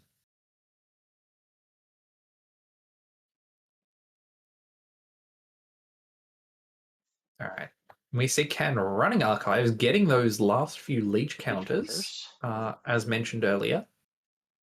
But that does mean that there are not enough clicks if this is a 3-2 that can be scored and all the ice Very good explodes. point. Yes. Well, and if it is a 3-2, all of the ice is going to explode, right? Yes. What could get Can in here? Not after the draw, but a Wheels would have done it. With the ability to pay a click to install the wheels, then you get to clicklessly run server 1 and then use wheels' second ability to get a click back. Yes. That said, that's still so much money. Marathon is dearly departed and wouldn't have worked. Yep. Very funny card, though. Yeah, certainly. But we do see wheels come down. If this Yep. isn't the winning agenda, that puts a lot of threat. Well, we saw that draw, so this is probably not a winning agenda being scored right now, at any rate. Likely not. But if that upgrade is something like a Managum Skunkworks or an Anoetic Void, I'm not sure how much influence we've seen. We see none on the board right now, and only a predictive in archives. Yeah, So this could be quite on possibly Skunk Void. something like a... Yeah. That said, Anoetic Void needs cards in hand to fuel it, which Rotom Appliance there are does now. not have right now. Well, okay, there are now after a few draws, but there were not earlier. Yep, but Ventory Draw is some cards. Fifth ice on R&D. Fifth ice on R&D. It's Glacier. Yep. So I mean, there is this twinning with 2 counters, right? Yeah. And that's No, kind of scary. Yeah, it makes sense that R&D's a place you need to protect right now. It seems clear that the 2 cards in HQ, or it seems apparent at least from the way Rotom's playing, whether this is a bluff or not, I don't know. Right. That the 2 cards in HQ aren't it. We see Can go and check though. Possibly because it's a cheap run for leech counters. That's a very cheap run, in fact. 3 credits on a leech counter.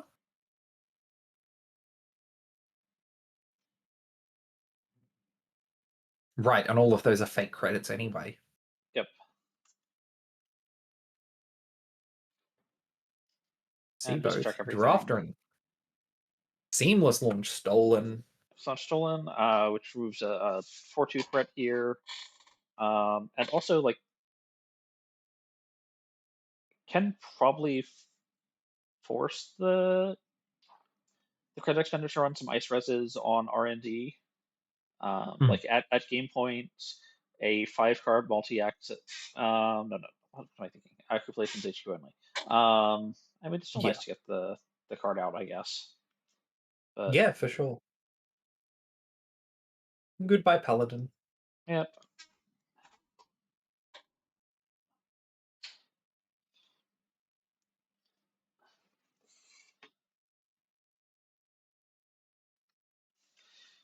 I guess we'll zoom out a smidgen to create a vertical space so that this tower of ice stops overlaying the ice breakers. Have you ever had to do that running stream before? Zoom out for vertical reasons? For vertical reasons, not that I can recall. There we go. I've probably done it before. But like, we've done something new today. But like, this is much more common if I'm watching Epiphany, or I mean, if you're watching NEH, right? Like, yeah, true. Like the zoom out itself is not uncommon. It's the nature of the zoom out that is interesting here.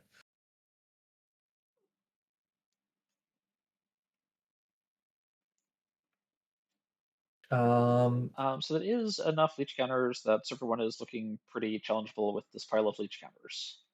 Yes.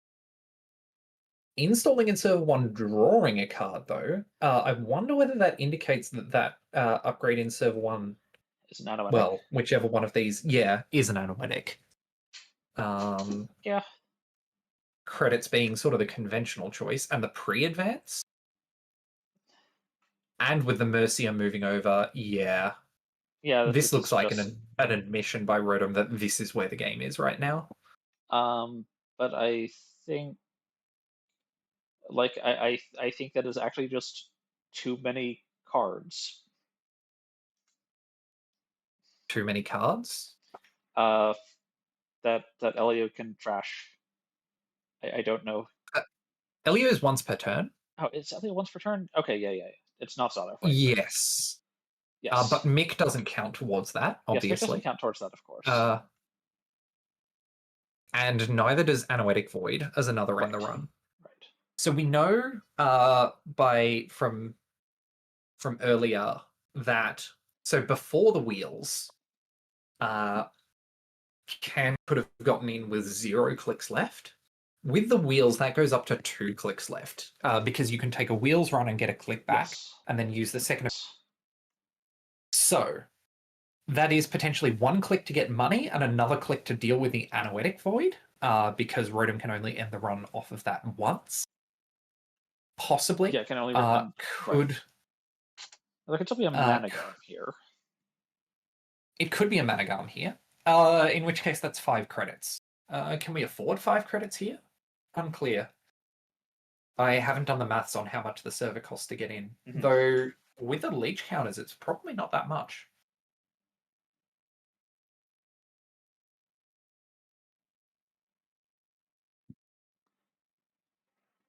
And we see that Wheels Run being taken on server 1.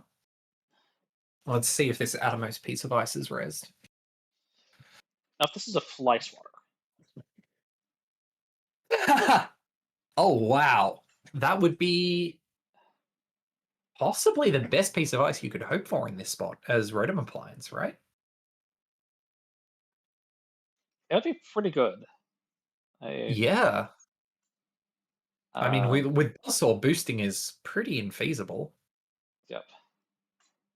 On Drafter, though, that's 2 more credits per run. If you're assuming 3 runs, that's like 6 credits. That's most of the... not most, but it's a fair chunk of the runner's credit pool.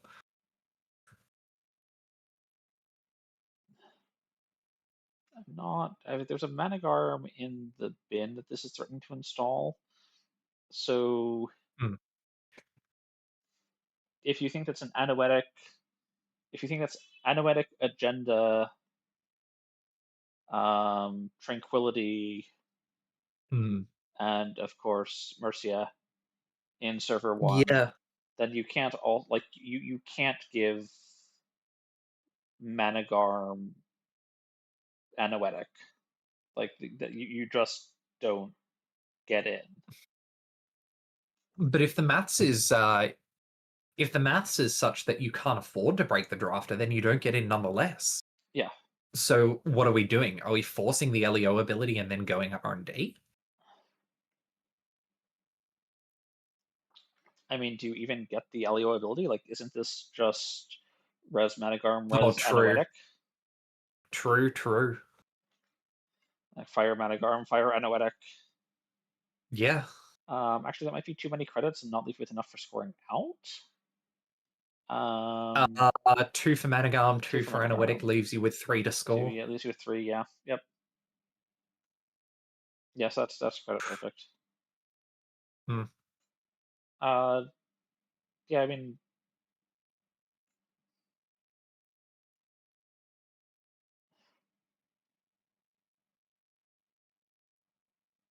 but we do see Can going through all of this ice on server 1 very cheaply with the leeches. Yeah.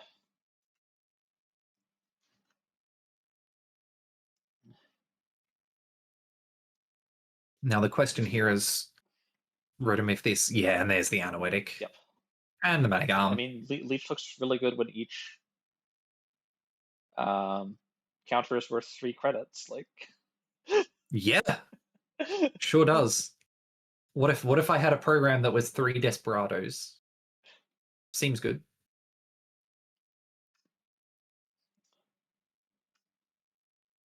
And now gives over the tag, but Hannah will probably solve that herself. Yeah. Can make it into R&D now? I mean, I would assume so. I don't see how you possibly stop the 3 credits to break. R&D. I'm not sure about R&D. I think you're asking about archives, which is like, yes. Oh, yeah. Yeah, can absolutely make it into archives. R&D, because Rotom, I don't believe, can res ice protecting R&D without losing the ability to score the agenda in server Right, right. 1. Now there's still Uh, 3 leech counters. So I that can get means the Bran Brawn has to down. be... Now Yeah. and then you still need to one more for the Hagen. So there is um So you spend all your leech counters on the Bran. That means you can pay 3 to break the Bran because you don't need to worry about the install sub. Hagen you break for 3. Drafter you break for 2. So that's 8 credits, and then the Bran is what has to be trashed for the Elio sub.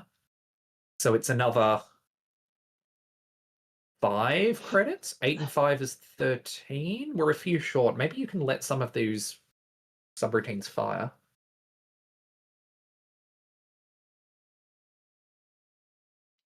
and you can let the You Brawn can let the top install Hagen sub sub fire. fire because there's no Never credits mind a to res and maintain scoring threat. Never mind, a Boomy just got rezzed. I guess Rotom's not scoring this turn? So if there's a seamless left in hand, you can. Oh, No, credit that doesn't seamless quite work. advance. That doesn't quite work. Oh, yeah. Unless server 1 is a 3. So I had this line.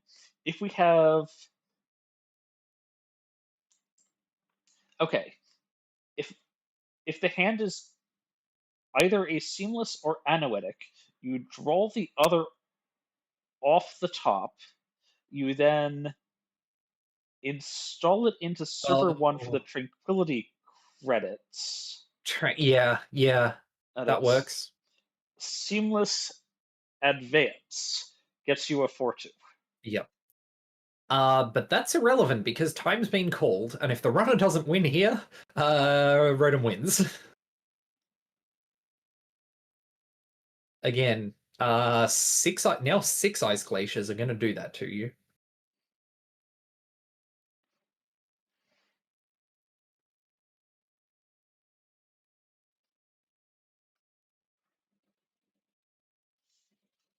Oh, it looks like we've clicked through the Bran instead of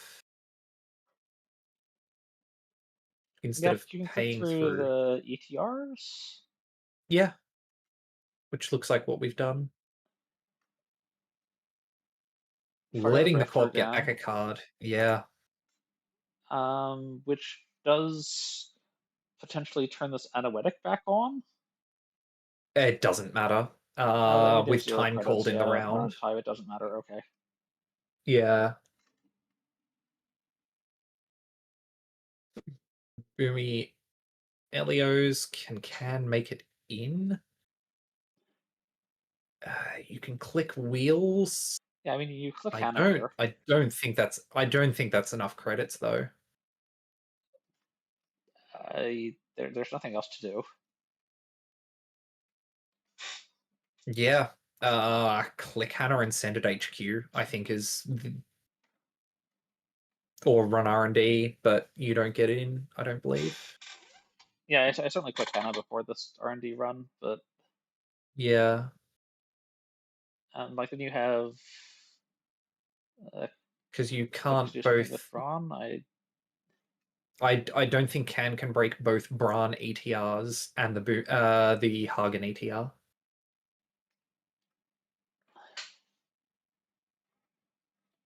And even that's assuming you let the drafter. Yeah.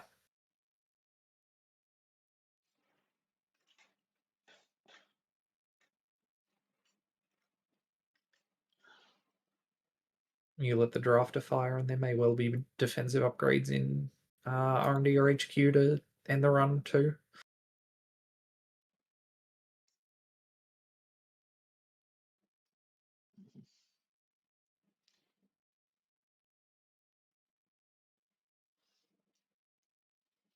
Yeah, can realizing that checking archives might as well. Yep. Just in case, but no luck. Good source of leech counters.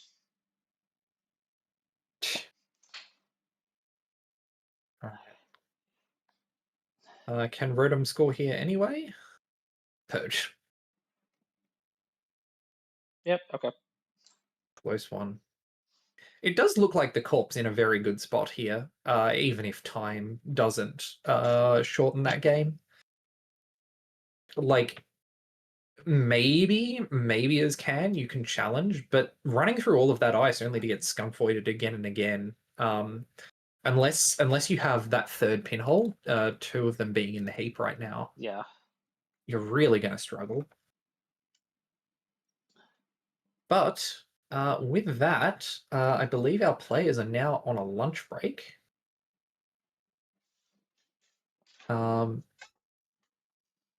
With that, I think then the two of us will be leaving you as the players go into lunch. And as the hosts go to breakfast. Well, one host goes to breakfast, one host goes to sleep. Yep. Yep. That's time zones for you.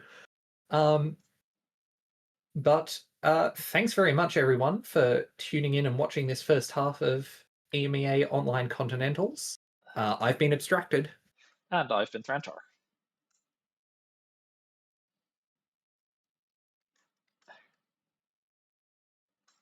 And I will continue to be Thrantar for the foreseeable future. Because this is how handles work. Yeah. I guess I'll be Abstracted until I decide I've had enough of it. Probably not for a while. I like the name. Yeah, it's a pretty good tag, honestly. Yeah. Thanks. All right. Torrental's a good tag as well. Thank you. And thanks for joining, thanks for being on comms, and thanks for casting all of these lovely rounds. Yeah, no, thanks for running the stream. Yep. Someday I will solve these stream quality issues. I have theories, but have not yet quite solved them. Just gonna check in quickly and look at our standings and look at our side balance for round 4 before you wander off. Yeah, sure. All right. So I'm just waiting on the last few reports to come through. Sure. We're waiting on 2 tables to report. Yeah, it just looks like tables 2 and 9. But it looks like all the games have finished, so hopefully we'll get those reports in shortly. Again, assuming those players haven't run off to lunch yet. I'm seeing currently 27 tables reporting corp wins out of the 47 paired tables this past round. Wow, yeah, that's a lot. So I think we are potentially looking at a little bit of corp bias here, seeing as we've been at 28-21, 28-21, and now we're something like 27-21. Yeah, okay. Something in that ballpark. Interesting. Yeah, I'm very curious to see what SBT does to the meta ahead of Worlds. I believe that update's coming through in what, 2 weeks or something like that? I don't know offhand. Okay.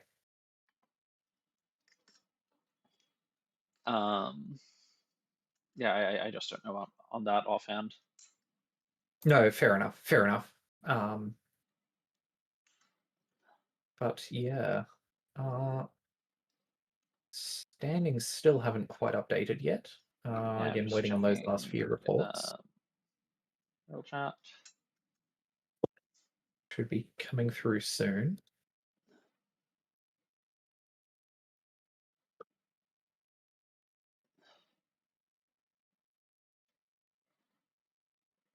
But yeah. Interesting to see as well the IDs that are currently on top tables, even after just the round 3 standings. Again, a lot of anarchs, as we're seeing, especially in the top 8. Only 2 criminals, which is quite a surprise. Only 4 criminals in the top 16. Mhm. Although again, we do not yet have our standings after 4 rounds quite yet. Yes. But yeah, orange is looking pretty solid here at the top of the Yeah, table. orange is looking very solid. Green as well, having some success. Uh, with 5 outperforming criminal, at least in the top 16. More general stats are complicated. Mhm. Absolutely. Yeah. Um, but yeah.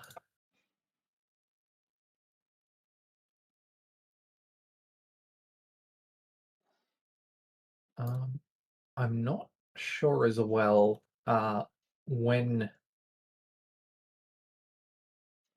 necessarily whether we're going to see those last 2 results coming in uh, before too much longer, given it's already nearly 10 minutes past the end of the round.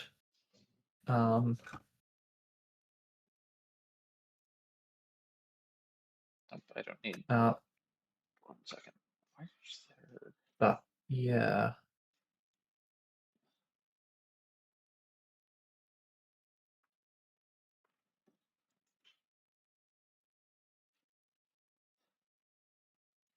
Okay, we're going to do this like.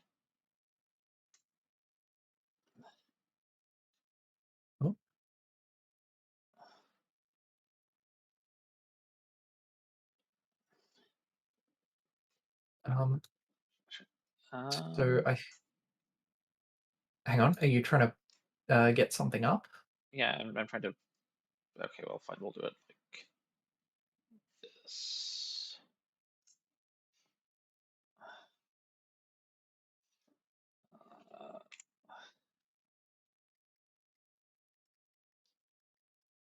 Uh, Okay. all right, I have put up the current standings on the stream for the moment. Oh, good. Although it looks like we are still waiting for the last tables to report, and Yeah. maybe they've Again, gone to lunch. They might have gone to lunch at this point. yeah. Honestly, Yes. Um,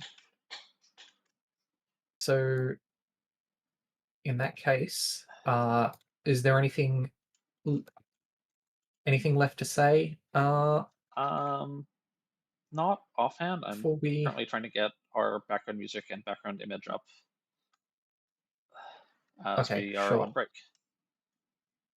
Um, sure. but thank you for joining us, and if you need to go sleep, go sleep. I fully support um, Yeah. being Thanks very asleep. much. I might need a bit of sleep after this. It's been a pretty big day for me. But thanks very much for having me, and I will see you all around. Bye.